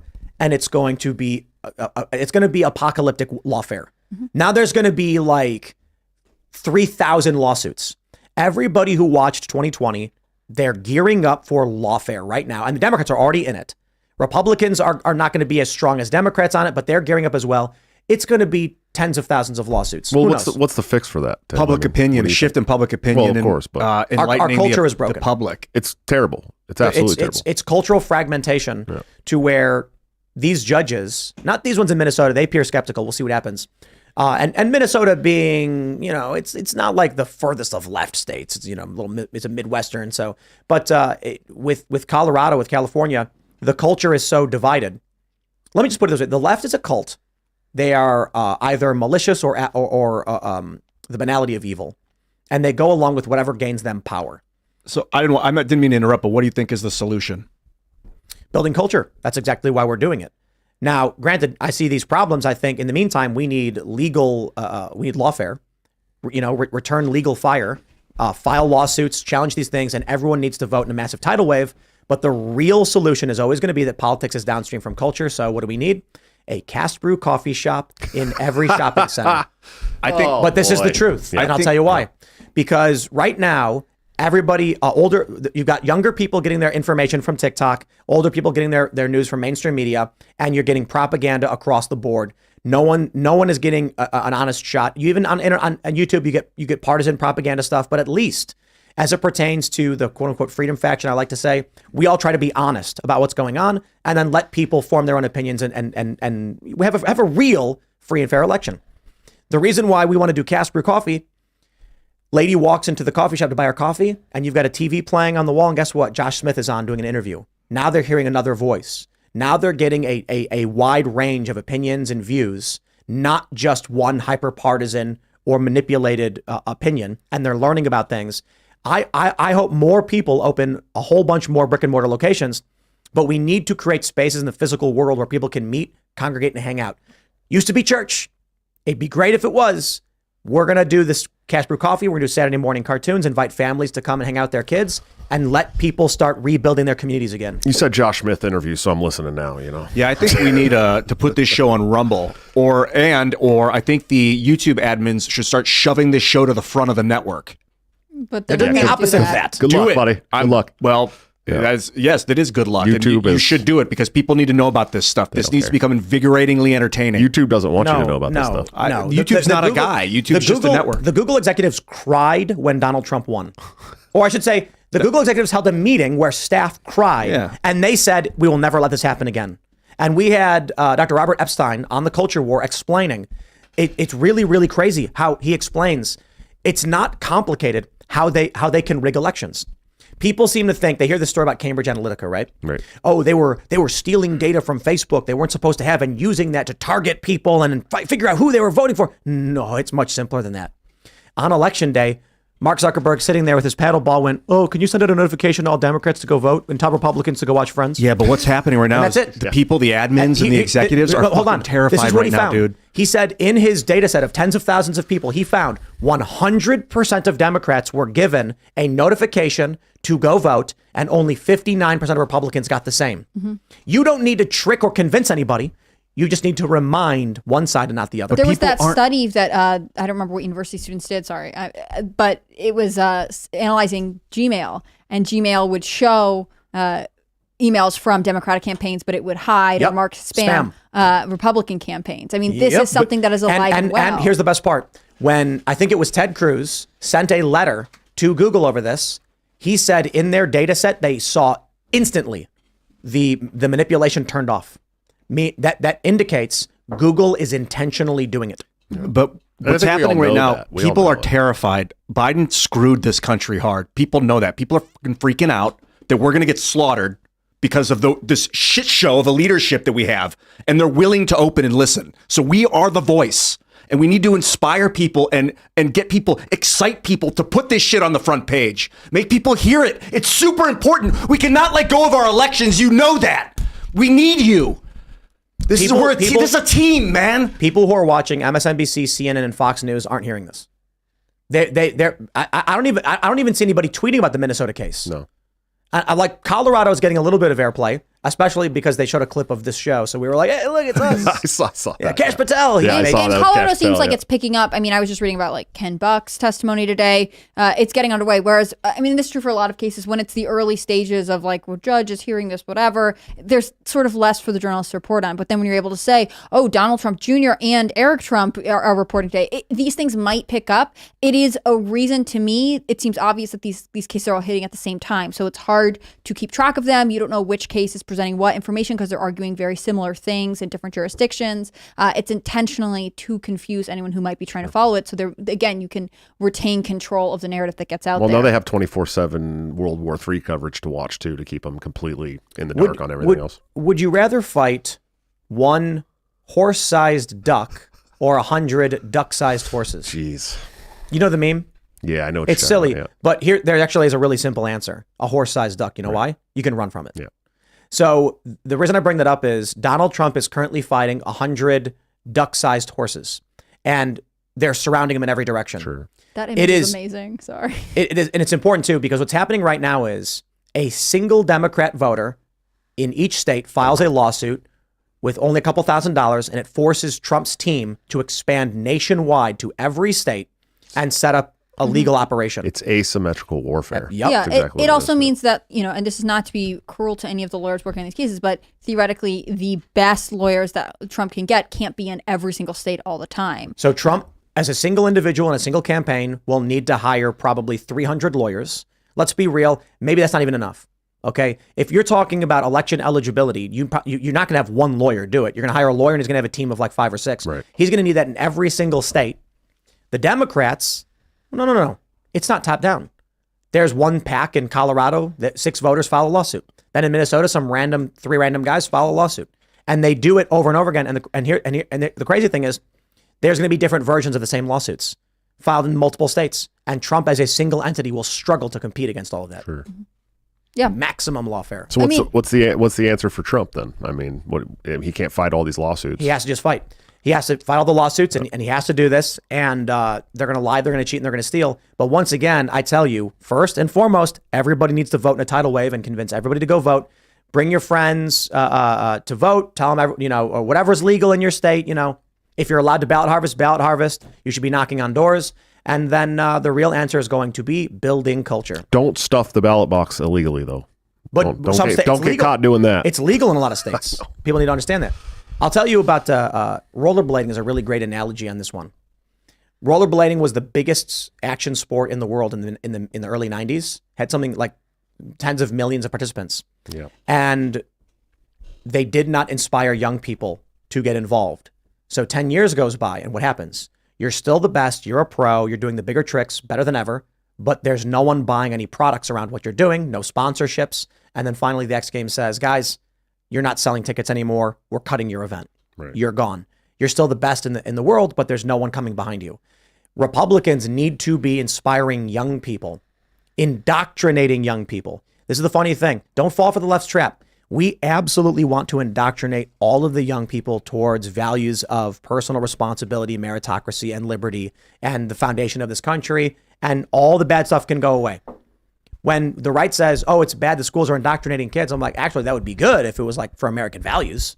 but it's not. It's weird woke garbage. Yeah, I get kind of caught up on this Republican Democrat talk. Obviously, I'm a libertarian, but the problem for me is like all the worst like policy that's ever passed in my lifetime has always had bipartisan support. Well, but I'm not trying to make it seem like Republicans and Democrats. I don't like the Republican Party or the Democratic Party. You've got a handful of Republicans right now, 7, who are very libertarian leaning and populist.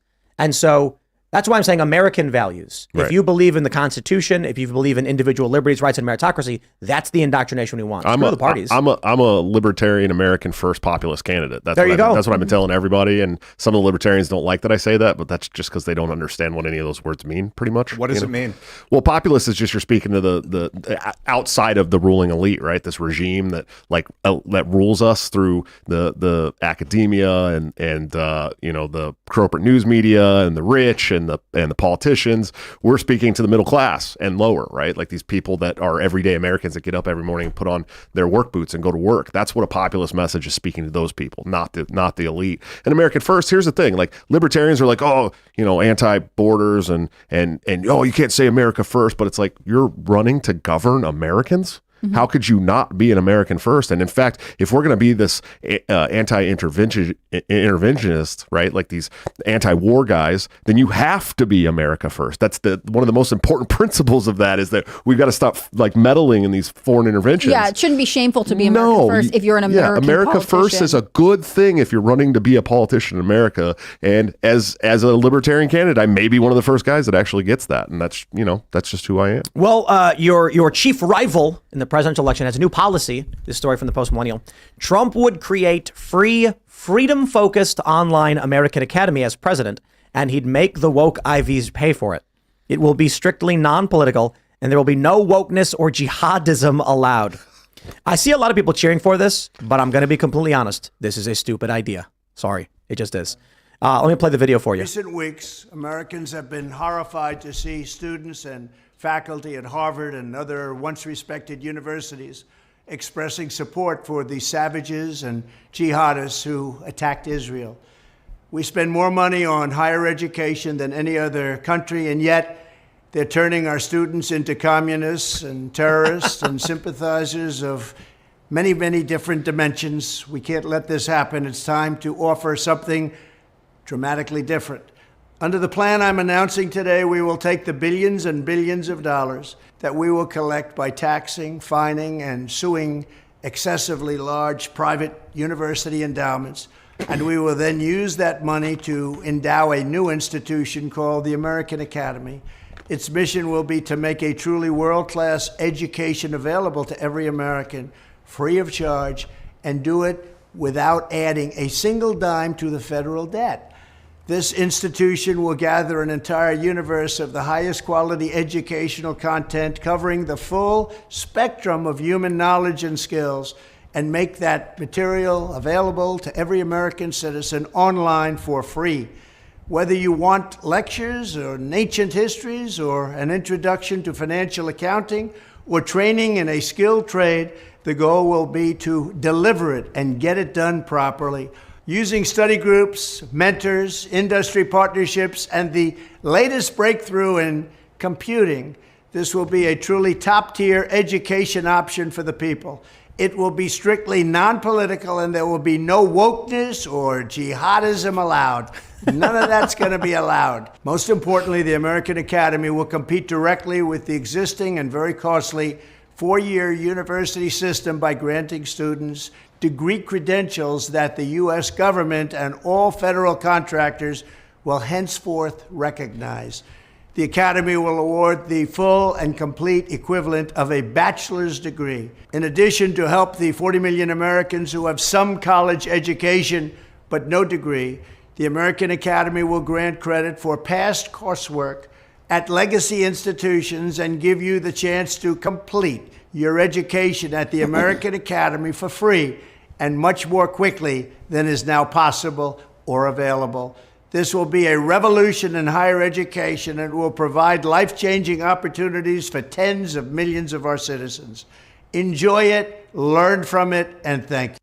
I just want to say real quick, the most important thing here is room tone, guys. When you're shooting these videos, you need to record about 30 seconds of what's called room tone silence so that you can mask the jump cuts. But anyway, what were you saying? Is this like a GED but for a bachelor's degree instead of high school diploma? And I think, look, I can respect the colleges are garbage. They're making kids communists, but the government making another program is not the solution. Yeah, this is the same dilemma you had when you were talking about the central bank digital currencies, except with education. It's the same exact thing. Oh, the government's going to swoop in and create government college for you. Don't worry, Trump says it won't be woke. No way. He'll get out of office, and then some crackpot woke person will bang the gavel, and it'll turn into woke you. Yeah. And then the government's funded it. It can never die, can never go away. No. He likes to say that everything woke turns to shit, but really it's everything the government touches turns to shit. It's also the government touches, puts the woke in it. Yeah. He's saying, I want people to have opportunities to get whatever, but why don't we just stop giving out student loans? I feel like that's the thing that I'm more interested in seeing, right? Stop I mean, there are going tons to of college. We'll stop subsidizing the whole system Right. entirely. It doesn't make, you could solve a lot of issues that way. In fact, you could make college affordable. I do love how he probably by came out with kids, his own right-wing version of free college for all, though. That's hilarious. No. And if he fails at president, we'll definitely see the ads on Facebook where he's like, give us your email address and we'll send you an email. Subsidize this for free. Subsidizing college was one of the biggest mistakes our society ever made. Yes. Because what happens now is young person says, oh, I can get a loan to go to college. I'll learn, I'll take something. I don't even know. Most kids don't even know what their major is going to be. I don't even know what my major is going to be. Then why are you going? So they go thinking they're going to get a job. That kid, that 17-year-old, I say kid because they're 17, they're planning college. They turn 18, they go to college. If they just went and got a job working at their local, with a handyman. Sure. Local mechanic, engineer, electrician, they said, I'm just going to go for work, heating and air conditioning. They'd learn real skills that translate. They'd have an actual job, and then they can figure things out as they're getting older, or they can work these skills. And maybe, I don't know, being an electrician is a great skill to have, and they could have learned that. They didn't have to go to college. They go to trade school or something. Instead, they graduate 4 years later and go, oops. You know what's a better idea than going to Trump's America School? It's just running for your local school board and changing the school district in your own locality. Literally, it's going to be just as easy. And you could change everything. If they never subsidized college, young people would not have gone and wasted their time generating debt and then learning nothing. No. There are so what happens is I read this great article. This is when I was a kid. They said you need an IQ of at least 110 to go to college, and the problem is subsidized universities is telling everyone of any capability to go to college. You end up with people who are not bright enough, who can't understand the material. I think we were talking about this the other day, like college was supposed to be, you sat down and experimented and worked with like-minded individuals and you wrote a thesis. You were saying this. And now it's gen ed. Now it's like, here's your homework, come back. Yeah, it's like being in high school. I mean, and this is also different than, let's say, like the British system, right? Like in the equivalency of high school in England, you are already narrowing down what you want to study. In America, we keep students taking everything for as long as possible. And now that basically lasts until they're, if you enroll in college at 18, that's the first 2 years of college. So when you're 20, you are still taking general classes instead of specializing in a skill. Yeah, but the longer you're in, the more money you owe the government. Exactly. That's the thing about subsidizing is that you were able to say to colleges, name your price and we will write a blank check and we will force them to agree to take it. That's crazy. That also means that there's no incentive for colleges to say, hey, we're going to make this quick and efficient for you. There are schools that will say, oh, well, we're revamping our general ed criteria. So actually you can't graduate unless you take, summer courses, which cost additional money, or you spend an extra year here. They're trying to make it last as long as possible because they don't care that you're going into debt. And in fact, while I was sitting here, my college called me to try and get a donation.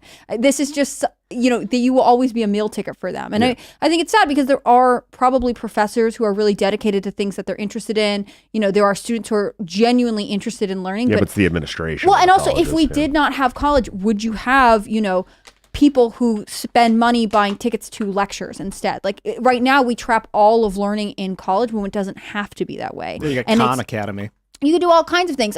You can get free lectures online as it is. I don't know why we need American Academy, except for the fact that now they're saying you could potentially get the equivalency of a GED, but for your bachelor's. So if you've gotten some college somewhere, but also to what end? If you've been able to find a good job after having left college, why would you then go back and get a degree, except for wanting to seem sort of elite and good? I don't really get what the benefit of this is. I like that he said you could rush through. So kids that are really smart and they want to work 10 hours a day can get their degree in a year. You can do that with but you dual don't need a enrollment degree. programs while you're in high school. I mean, I've known kids who graduate high school with their AA degree if they're getting dual enrollment during college credit, like through their local community college. There are tons of ways to go through college faster. I think we don't talk about them because ultimately everyone wants you on this pipeline where you go into debt. Yeah, but you're talking about things that don't need college. For things where you need to get a degree, like being a doctor, for instance, you're not going to do it online. You have to go and do medical practice and rounds. You have to learn how to actually save lives. You should be able to do it online, though. Medical work? Yeah, sure. You Why need, not? Because you got to learn how to tie arteries. Would you go to a doctor that got his education online? No. Of course not. So, of course not. people- Nobody would. This is the information age. We know where somebody went to school. So you think the average person would then? It's the responsibility of the individual to check onto the course. the practice and the Yeah, degree. you take all. I don't it's disagree. risk. You could It's learn a all about lot of the risk. information, the book information not- online, Well, but no. then you do need to go practice. But You gotta have so labs. if you're Gotta have labs. I had a friend in high school who put himself through college while working as a paramedic all 4 years, or first responder, I can't remember, an EMT. If he wanted to be a doctor, shouldn't he automatically get real world credit? Like he shouldn't have to take certain classes because he has the practical skills. I get that eventually maybe he has to go to medical There's a school. big if he wants difference to be a between an doctor. EMT and a doctor, by the way. But like at the same time, Yeah. he's had more hands-on experience than Emergency. anyone who just took a biology class, right? There should be some recognition of real-world skill. I think if you're good at it and it took you 2 years to become an expert doctor, I'd rather have you than a guy who was 12 years in school and doesn't know what he's doing. I really don't care about But how all long of it these takes. things, I mean, that's why there are like standardized tests that all of them go through to say, yes, I am now a good doctor. I am qualified to be a good doctor. When I say I want the government out of education, I don't just mean my kids' education. I mean all education entirely. That's why I'm like, never should have been involved in education. Trump saying free university that's exactly what he's trying to do. It's terrible. But there's something like you don't want one school teaching that 2 + 2 = 5 and another school teaching that it equals 4. You got to have some government oversight because then everyone will be confused and argue and go to war. Would you put your kid in the school that teaches 2 + 2 = 5? If there was, I wouldn't, but if my parents thought it equaled 5, they probably would have put me in that school. Yeah, well, And then so we have a federal government that's like, no, we're going to have some standardization. it's terrible. Kids aren't standardized at all. Well, some of it, You ever been around children? yeah. They're all different. Everyone. Yeah, but if they were being taught that words meant different things, that would be a big problem. So we need some standardization. Otherwise, we'd go to war. We need that standardization only because parents have become entirely disinterested with their children's education. That's the only problem. They're disinterested in their kids. Yeah, entirely. But also, if a private schools wanted to tweak kids and there was no government oversight, they could like make little terrorists or make people think the wrong things Yeah, slightly. like and The you can government change is doing gender. this now in a bunch of states. well, that's a problem. But It is. you the can see that it's government way is the too biggest involved. purveyor of what you're talking about. I think the government's right now. too involved, but I don't think no government in education. There should be no would be a good government in thing. education at all. 100%. As there used to be no government in education, and kids could go to their local schools. They could go to any school they wanted to. They learned all the things that helped build this country without the government nanny state telling them what they had to do in education. What year? Oh, I don't know. The majority of this the country- federal government got involved in the 70s, but the states have been involved for quite some time. But prior to that, the state governments weren't involved in education. Do you know when they were started getting No, involved? I don't know. 1980. exactly. DOE. That's the Department of Education. That's That thing I federal. could do. That's the I'd be federal. happy But to do it. there's been state involvement in schools much longer than that, but not that much longer than that. 1867 was the Office of Education. Yeah. Yeah, that's probably because the Civil War happened, and they were like, we can't let that happen again. We need to teach these people the same thing. I don't know. I think just ultimately the government doesn't want you to have an independent life outside of its purview, right? And so maybe it was a civil war, but ultimately, as soon as they started saying, hey, it turns out we can have a say in your domestic life if we mandate that your children go to school, right? There has always been a tendency toward creeping reach into influence. And I think the issue is ultimately that the government doesn't know better than parents. I could get the argument that you want to say that information is standardized, but knowing that 2 + 2 = 4 is basic logic. I mean, that's irrefutable. I live in Iowa. It's like one of the most free education states in the country. I mean, as far as education freedom goes, you can homeschool your children and you don't have to tell the government anything at all. You can just petition your local school district when they're 18 and you think they've gone far enough to get them their diploma. So like, do you think the government should come in and tell us we can't homeschool our kids anymore the way that we are? I don't know. It depends on what you're teaching them, I guess. Why? Because if you're teaching them that killing is good, that's a big problem. Okay, When well- murder is good, that would be a big So problem. the- Sure, best- murder is illegal. the And best so if my argument- kids kill somebody, they're gonna get arrested. That's already illegal. But if like a state was teaching their kids like it's okay to steal this, like Well, there you are just some said laws. you just said a state though. That's a government. Yeah, if there were children within a state all being self-schooled to think that things that were legal, like you need some oversight of some structure. We don't have any in Iowa at all. Everybody's just fine. Some of the only compelling argument I've ever heard for having, minimal government involvement with homeschooling, and because, Iowa doesn't have any, but some states have more than others. So you can look these up online. There'll be, blogs or whatever that rate it. Like New York State has high regulation. It's very difficult to homeschool in New York. West Virginia is sort of middle tier. And one of the things that comes up when you regulate with homeschooling or when you enroll in homeschooling is some states require you to do a certain number of standardized tests to prove that your kid is learning or meeting certain criteria, or you have to submit your curriculum. Some state governments require that. I contend that putting the government into education has had a huge hand. The only time I've ever heard anyone make a compelling argument was this one social worker who said, the thing is, I just wouldn't want a student to not be enrolled in any school and for us to never know what happened to them. Sure. And I find that interesting because they're making a direct child welfare argument, right? Like if a kid is in a domestically violent home, if they just get lifted out of the system, if they never go to school, you wonder what happened. And you do hear cases like that. But to me, that speaks to the fact that we don't have strong communities around them that would let children just fall off the map. Yep. And that's what I was going to say. It definitely contributed to the downfall of like strong families and strong communities entirely. Yeah. Just putting the government in education at all. And forcing families into education. Yes. Kids, if a kid doesn't go to school, they'll arrest the parents. Yes. That's crazy. It's kind of like this is a good piece of the argument of centralization versus decentralization. We need some of both. I mean, I think I err towards decentralization as on a whole, but without any centralization, we would have no federal authority. We would have no state. We'd have no United States. States wouldn't be united because there was no central authority. You don't have to sell it to me. I'm already a fan. A bunch of small states instead of one big country. Yeah, I've heard 50, that somewhere. You're 5,000 Liechtensteins, buddy. Yeah, absolutely. That's from Hans Hermann Hoppe himself. I think one of the hard things about the balance, and I always had one of the struggles I had with libertarians is that I was really interested in foster care and seeing foster care reform, but ultimately the question is always like, does the government get to say you're a bad parent? Although we know there are people who should not be parenting, who are not safe parents, who are, at what point do we intervene? And what frustrates me is that libertarians will always fall back on, well, aren't there churches or nonprofits to fix that? But we know, of course, any institution of power could be potentially corrupt, and it's very challenging to deal with children. And so I think you come into the same kind of obstacles with questions about education, which is that as much as there are lovely, strong parents who, even if they don't know something, they're willing to push and help their students, there are also parents who just don't care and who have these kids who they are ultimately not that interested in or they're detached from. And how do you make sure those students have, something better? Yeah, we adopted too. We have two adopted kids. They're actually my oldest daughter's younger siblings, and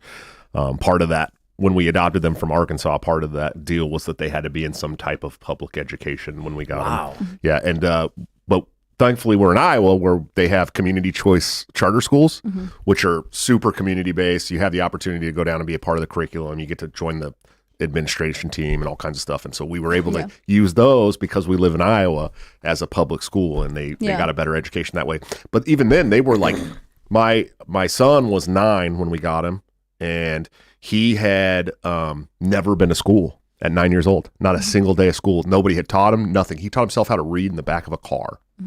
Wow. And so we, putting him in the public education system was very hard for him. Yeah, like extremely hard for him, because they were like, well, he's supposed to be in 4th grade. We want to put him in 4th grade. I'm like, whoa, man, he's never been to school, And so we had to do a bunch of wraparound programs, and I was at school with him, and my wife was at school with him, and it took him some time, but he's caught up now. It's in 7th grade. But if we had had the chance to just homeschool him, we could have got him through it a lot better, and maybe more smoothly. Yeah, too. Much more smoothly, with less frustration from him too. But homeschooling is a big. I mean, I think homeschooling is great. I have family members who homeschool, but it's not without its sacrifices, right? It's an extremely difficult thing to do. I understand that there are families that rely on a community school or a public school in town because otherwise they can't work jobs or do whatever they need to do. It's the fact that ultimately the state knows that that's where families are vulnerable and sees as a place to, influence your children when you need community support. I mean, that's what theoretically your local elementary school should be. It was like Dewey who kind of started this really this Dewey the federal really authoritarian school structure that we have now. I think it's gone too far. I think we're going to super chats. I could tell Tim's about to raise the bar. Dang. Well, let's go to Super Chats. If you haven't already, would you kindly smash that like button, subscribe to this channel, share the show with your friends, and head over to timcast.com. Click join us, because the members-only uncensored show is going to be lit. And we'll take calls from you, our members, and you can talk to us and our guest. Christopher Lambert wins the first Super Chat of the day. He says, I fell asleep. Well, you did, but you beat everyone else to the first Super Chat. Congratulations. Sammy Spills the Tea. He says, absolutely love this podcast and all that you do, Tim. The crew you have is amazing. Thank you. The crew is amazing. They do excellent work in making all this possible. Grafty pops in saying, I will be waiting for a few minutes, but I'm here. Thank you.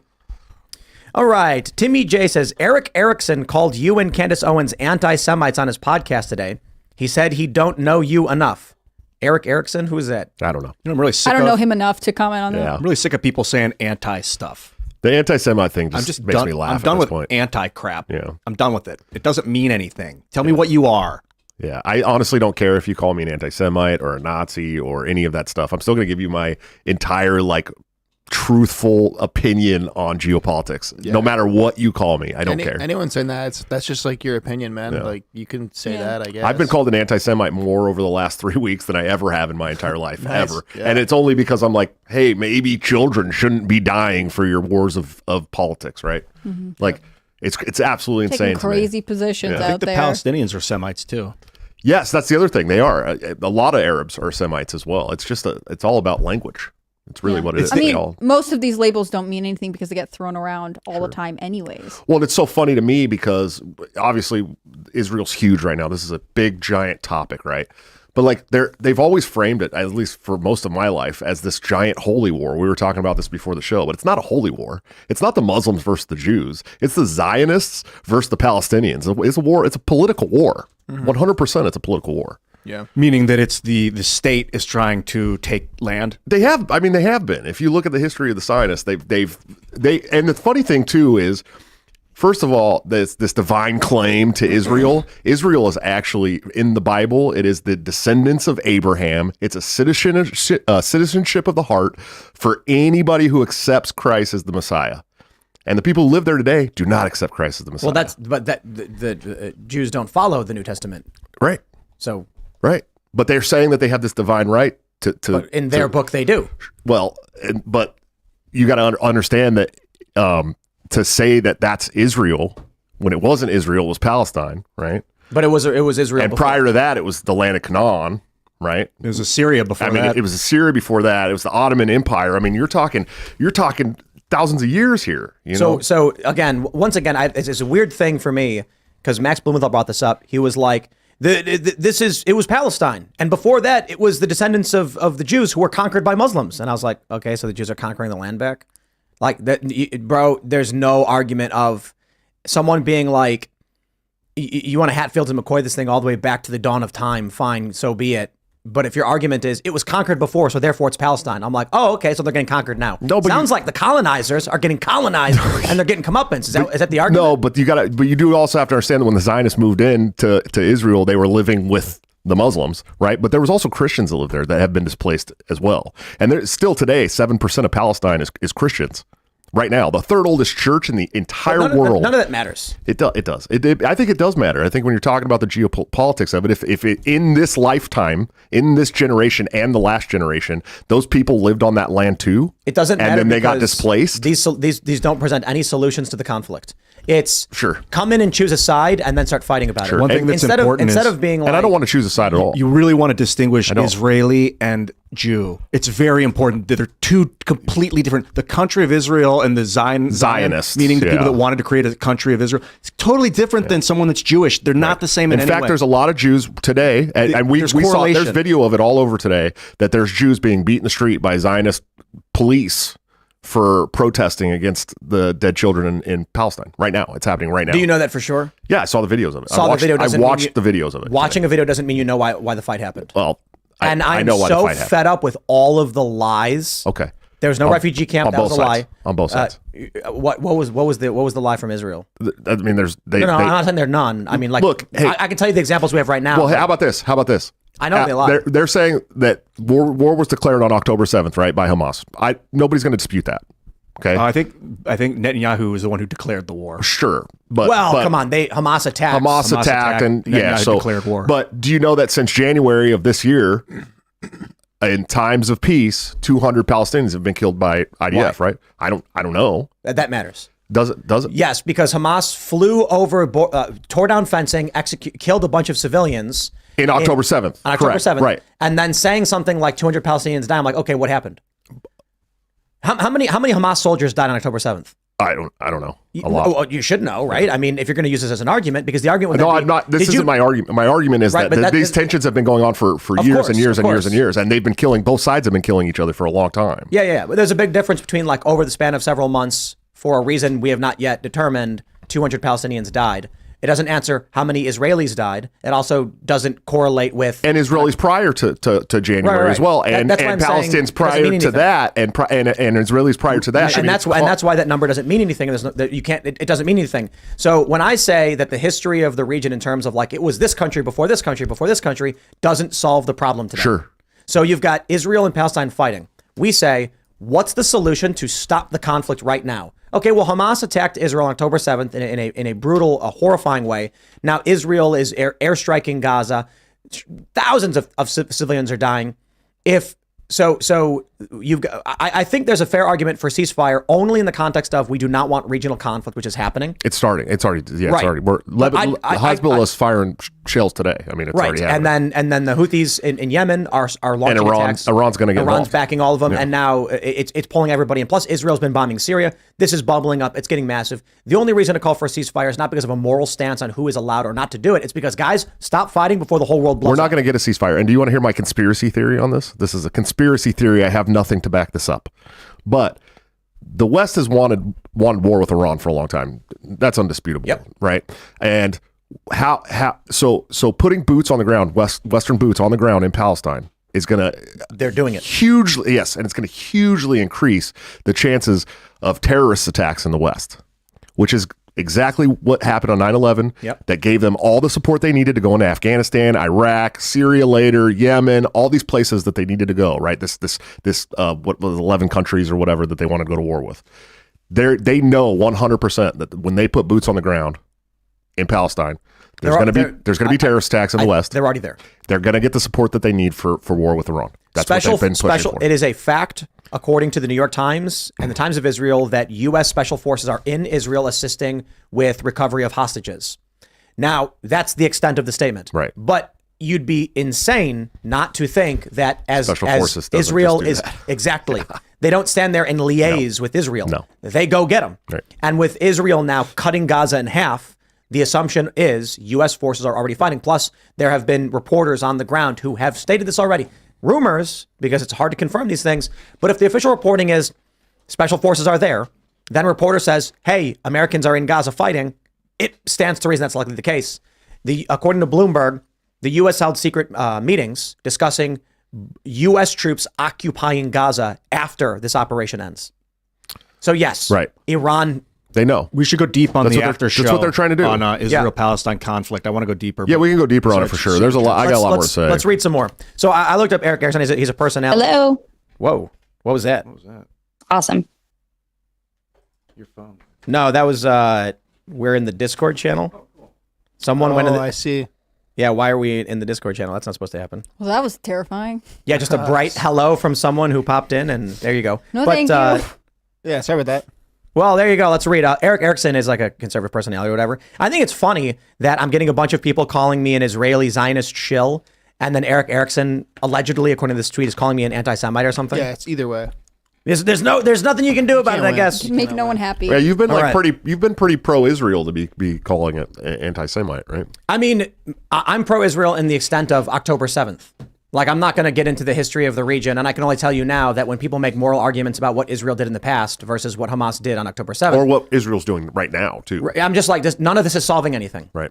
You know, and then they're like, yeah, well, Israel has a right to defend itself, blah, blah, blah. And I'm like, sure, like, I'm not saying you're wrong, but this is not going to solve any of the problems. No, it's going to make it much worse. It's all going to get way worse. So I don't have any moral answers for anybody other than Hamas did a whole bunch of awful things, and then the left keeps lying about all of it. Right. And so what bothers me is that, a hospital was bombed. Psych, not really. Oh, a refugee camp was bombed. Psych, not really. And then I'm like, I'm done.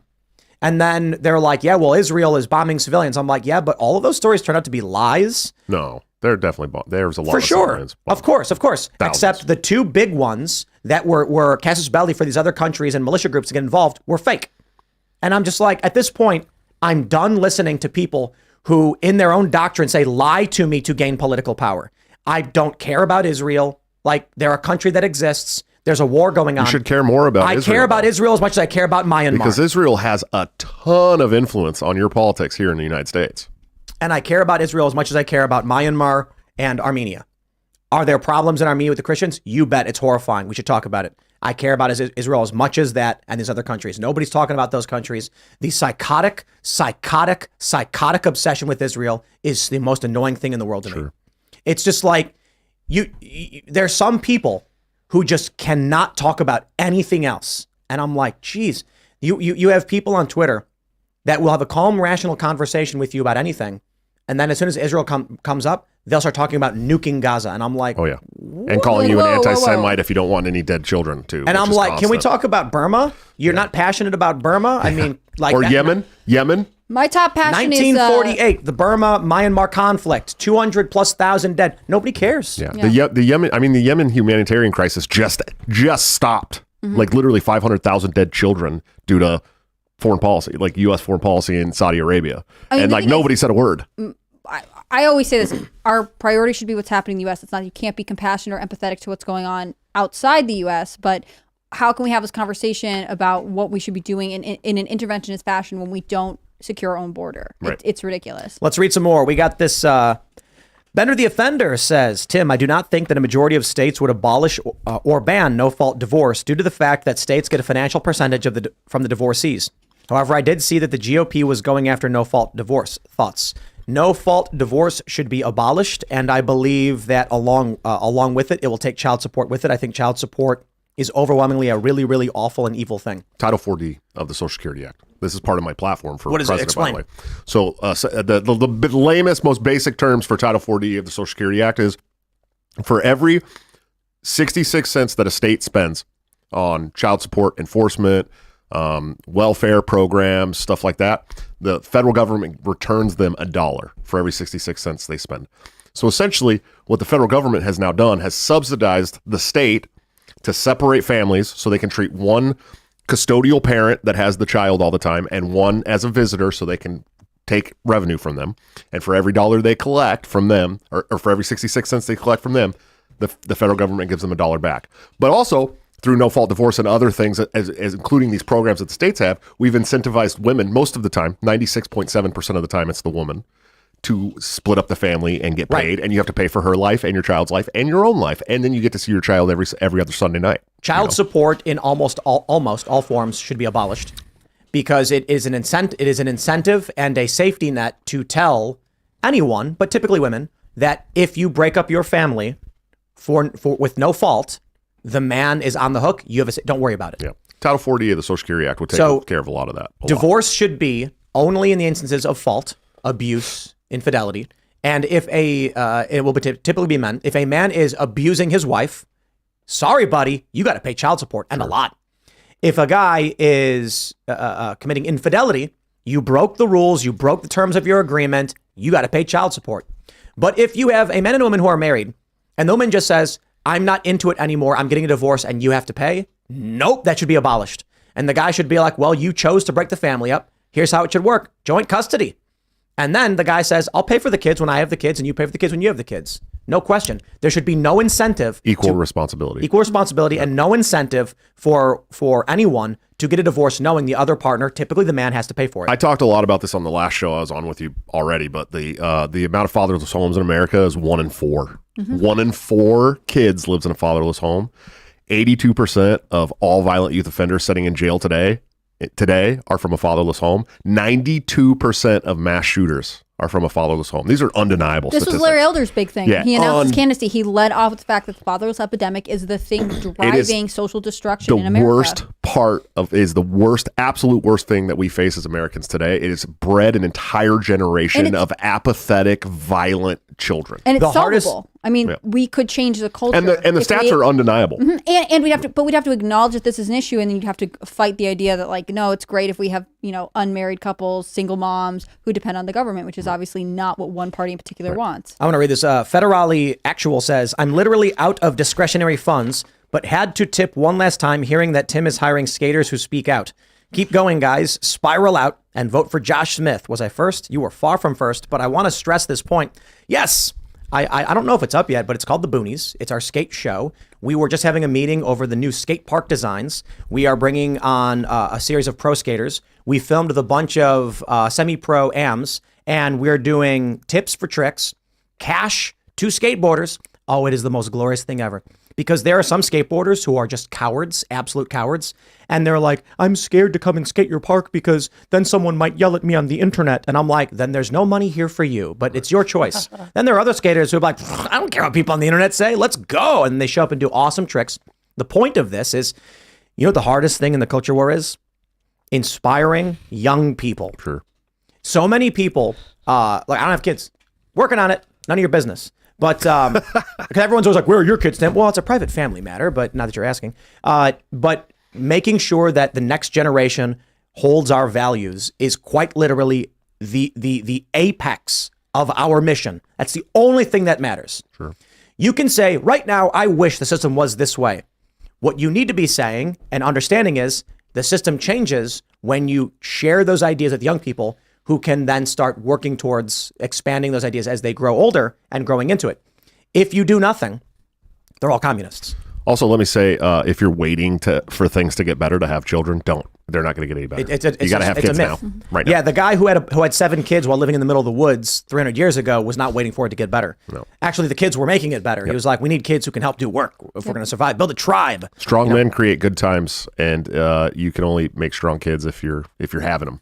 But so this is the point when Federale says he's out of money, but he's tipping anyway. I really do appreciate it, and I just want to stress this is the point. This is the mission. We were talking about money before the show, and I'm like, man, if I just did my one YouTube channel in the morning and the morning show podcast, I am wealthy and I have the rest of the day off and I don't got to worry about any responsibility. Instead, I've decided to take on a whole bunch of extra work to try and build culture, music, skateboarding, coffee shop, whatever we can, because that's the key path to victory. And it is arduous. It is strenuous. It is stressful, but it's worth it. That is not. I don't want to. I don't get the wrong impression. Obviously, building a company builds my net worth at the same time. It's not like I'm just flushing money down the toilet. But there's a lot of other easier things I could do with all the money made from just one YouTube channel and just programmatic ads. Yeah, but if you just sit around and do that, they'll make CBDC and then ban you for saying something they don't like. You got to move. You Exactly. Exactly. Yeah. That, and I don't know. I just feel like doing it. Diversify your portfolio. If someone your said personal, your ability portfolio. Here's a lesson I learned a long time ago.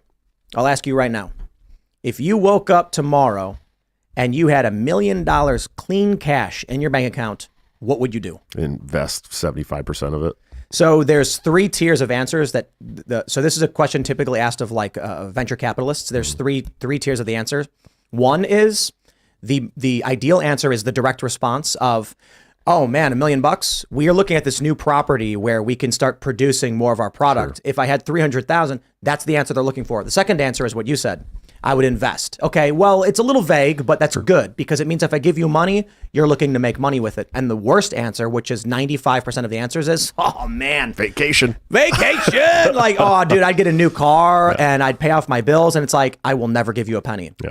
And so when people ask, if someone were to ask me, like, if you were given $1 million, Tim, right now, what would you buy with it? I'd be like, I'd just hire someone to make a couple documentaries, try and win the culture war, I guess. That's literally the only thing I care about. Sure. I could live in a van down by the river and be happy. But in terms of what I want to buy with things is people doing awesome stuff to win.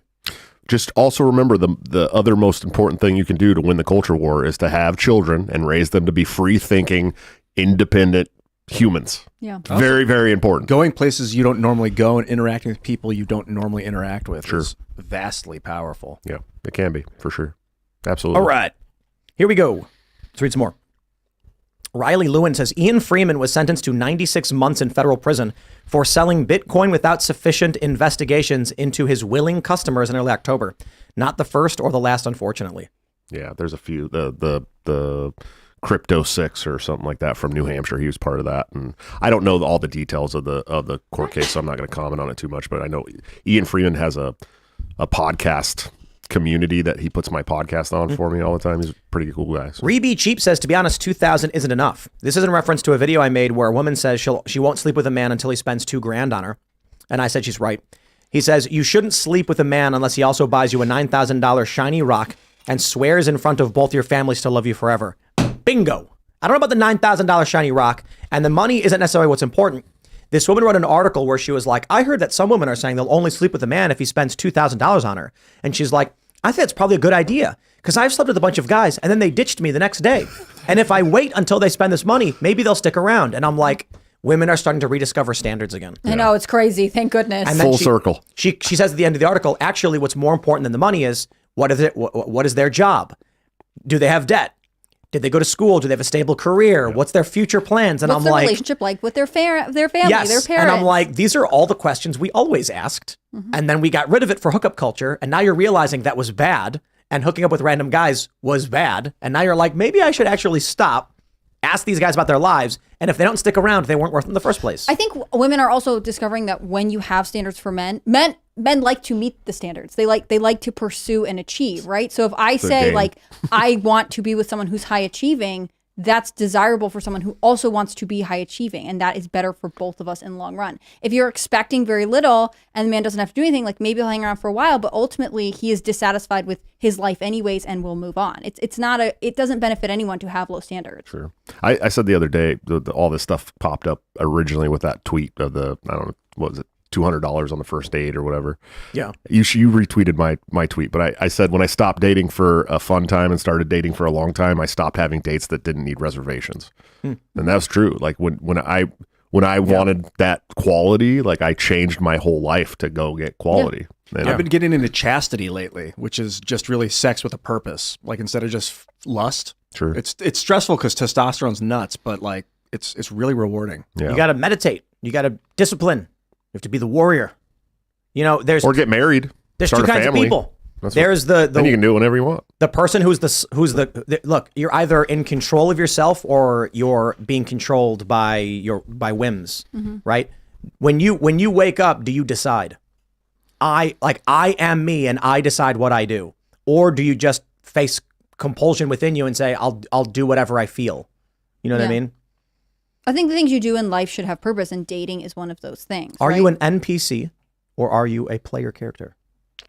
I'm a player character. That means when your body says, I want a large chocolate cake, you say, I'm not eating that. Yeah. When your body says, I don't feel like working out, you say, you're damn right you're working out. Yeah, it's kind of nice. That's what Rogan said. He has a great quote where he's like, I think it's Rogan, where he said that inner bitch says, no, I don't feel like working out. And you got to beat it into submission and then go work out. I beat it something like that into submission. Ian's been working out. Yeah. All right, here, I love this one. The Real Hydro PX. We don't read enough of your super chats. It says, Tim is such a pompous person who thinks the people around him don't understand things. It's his insecurities from not having a GED. I had to read it because I love it. And Real Hydro, I really do appreciate it. I think you've given me like $5,000 at this point from just blasting these super chats all day, every day, just insulting me. Is he right? He's not right. Okay. Is he talking about when you explain things that, everyone involved in our conversation listening at home may not like when you explained whatever the CBDC acronym? Yeah, like is that? I think he's talking about the chat people. Maybe your guests or something. Some people in the chat were like, "What's CBDC?" That's why I say it. It's crazy. Do you know it's like Josh Denny a podcast host? Maybe the comedian Josh Denny, redheaded guy. He was on the Food Network for a while. He's been really canceled from a lot of Sounds things. familiar. I had him on my show once, and he's got like this dedicated group of like troll haters that will go to any media that he does and super chat questions to make fun of him. And before the show, he goes, listen, you're going to get all kinds of super chats of people asking me questions that are derogatory, calling me Uber driver and all these things. Ask every one of them. He said, I'll stay on for 3 hours and get you every super chat you need. I was like, all right, man, let's do it. That sounds fun. And we did. We sat there. I mean, it was great. He's like paying for his own ticket out there. He paid for everything. Yeah, absolutely. No, first of all, the main reason I don't read a lot of Hydro's super chats is just because there's too many of them. And I try to read a bunch of different ones. But I also have no problem reading super chats from people who don't like me. I think that's kind of the point, too. But I do think it's just like this one was particularly good. Like, I don't have a GED or whatever. I'm literally complaining about school, saying stop going. Like the multimillionaire who doesn't have a GED. I mean, Tim cries himself to sleep about it. His life is in ruins. It's not that. I'm just begging people to stop going to school, and it's like, haha, you wish you did. And I'm like, I genuinely want the school system to be destroyed. That's why I like that one, because I have such a hard on for hating institutionalized learning facilities. That one really. I got my GED and went in the military like a dum-dum. So. GED. What does it even mean? Like, dude. Good enough diploma. But it's not even.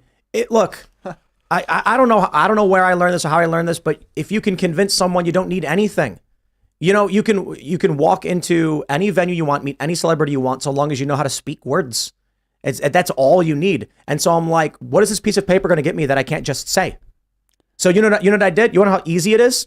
I went to college for 1 month at a community college, and then I checked off on every job application, some college. They never asked for a diploma again. No. Mm-mm. Didn't need it. Nope. All right, let's read some more. Daniel Caldwell says, hey, crew, I'm logistics coordinator guy in Pittsburgh. I've been site manager for 7 Super Bowl halftime shows and best boy for local rigging crews in the Berg. May I be of assistance for in your upcoming visit? I'd love to help. The answer is yes, but I don't do the coordination for the live events. We have a live event coordinator, and then it's going to be like we're a month, maybe 2 months out from like which venue it's going to be, and then which production company we're going to use. And so it's hard to just take a super chat and be like, we'd love to have you, because we don't even know what we're doing. And then it's like what's likely going to happen is that one guy will say, here's the next guy, and the next guy says, here's the next guy, and then it all like falls down like, dominoes. All right, we'll grab one more super chat. For some reason, super chats just aren't loading. I don't know weird. Why. Yeah, I see that. Yep. All right. Matt Kinder says, today's my birthday. I watch Timcast every single night. I love the show, and I love what you're doing for the culture. Keep up the good work. Happy birthday, Happy Matt. birthday. Is that Matt Happy Kinder? birthday. Yeah. Yep. Happy birthday, Matt. Happy birthday. Happy birthday, Matt. Last one. Waffle Sensei says, Josh, why should I vote for a libertarian when it will not result in a libertarian president? It will help Democrats win. Voting for Trump saves him from false imprisonment and stands up for the principles of liberty itself. I love these questions. These are my favorite questions. Yeah, nice they ask me every single day. First of all, I don't care about your candidate. Honest to God, I've lived through Reagan, Bush, Clinton, Trump, Biden, and my life has never been enriched by a president. Not once. Not one time have they ever made my life better. They never made my family's life better. And like I said earlier in the show, every single piece of bad legislation that's ever gotten through the House and the executive branch has had bipartisan support every single time. And I don't care. I don't care about your candidates anymore, truthfully. But the other thing too is your candidate doesn't deserve the votes. They have to earn the votes. That's literally what politics is. And here's the best part about this: voting for a libertarian, especially if you can waste your vote, because libertarian candidate's not going to win presidency in 2024. That's just insane. If somebody's telling you they are, they're a liar. But yeah, with that attitude. Well, crazier things have happened, I'm sure. But, if you were to get us that percentage that makes us a national major political party, now you have another party swimming around in the water that actually makes your candidates have to start governing the way that they campaign. And that's the really important thing, right? Is like we've been lied to repeatedly in these campaigns, these high dollar campaigns, while they're stuffing their pockets and doing all this bad stuff and sending all your tax money around all these different countries, 200 countries every year, right? They never govern the way that they campaign. But if you got the 40-year-old blue-collar working class guy that puts his boots on every morning, now coming for your long-held position of power, well, you might have to start doing the things you said you were going to do. And so it's just a challenge to the system, man. Competition. Really. Yeah, absolutely. Political competition. If you believe in the free market, which I like to call the consumer-driven market, you know that competition breeds innovation and breeds success. The argument is typically if you're in a blue state and you know it's going Democrat, then you can help the Libertarians get a higher percentage and increase their competition. Or you can always vote Libertarian locally. It's not always just about president. Yeah, there's a lot of local candidates that are really good, and that's what we need. We win local we win a lot. People think that we don't win any races. We win, at least 200 an election cycle of mayors and city councils and all kinds of stuff. So, all right, everybody, smash that like button, subscribe to the channel, share the show with your friends. Head over to timcast.com. The members-only uncensored show will be starting in a couple minutes. You don't want to miss it. It's fun. It's not family-friendly. It'll be a little spicy. And you can follow the show at Timcast IRL. You can follow me personally at Timcast everywhere. Joshua, do you want to shout anything out? Yeah, absolutely. Go follow my show, too, Break the Cycle with Joshua Smith. It's right here on YouTube. You can find it at youtube.com/FightTheDespots. And, of course, the campaign website's joshuasmith2024.com. You can find all of my info there. Donate to the campaign, become a volunteer, all the good things that we need. And follow me on Twitter at JoshuaAtLarge.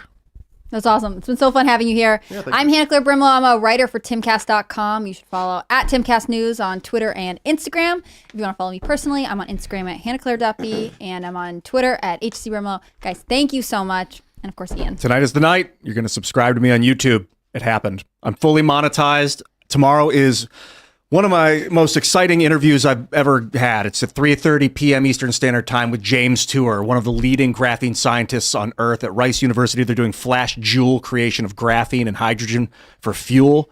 This interview is going to be incredible. The guy's brilliant, and I want to see you there. Come join me at 3:30 p.m. Eastern Standard Time at Ian Crossland on YouTube, and I'll catch you there. And I am Serge.com. I enjoyed today's show. Pleasure seeing you. I guess meeting you for the first time. Meeting for the first time. Yeah, I follow you on Twitter, man. I'm a fan. That's right. That's what you said. Anyways, guys, follow me on Twitter too, at Serge.com. We'll see you all over at timcast.com in about a minute. Thanks for hanging out.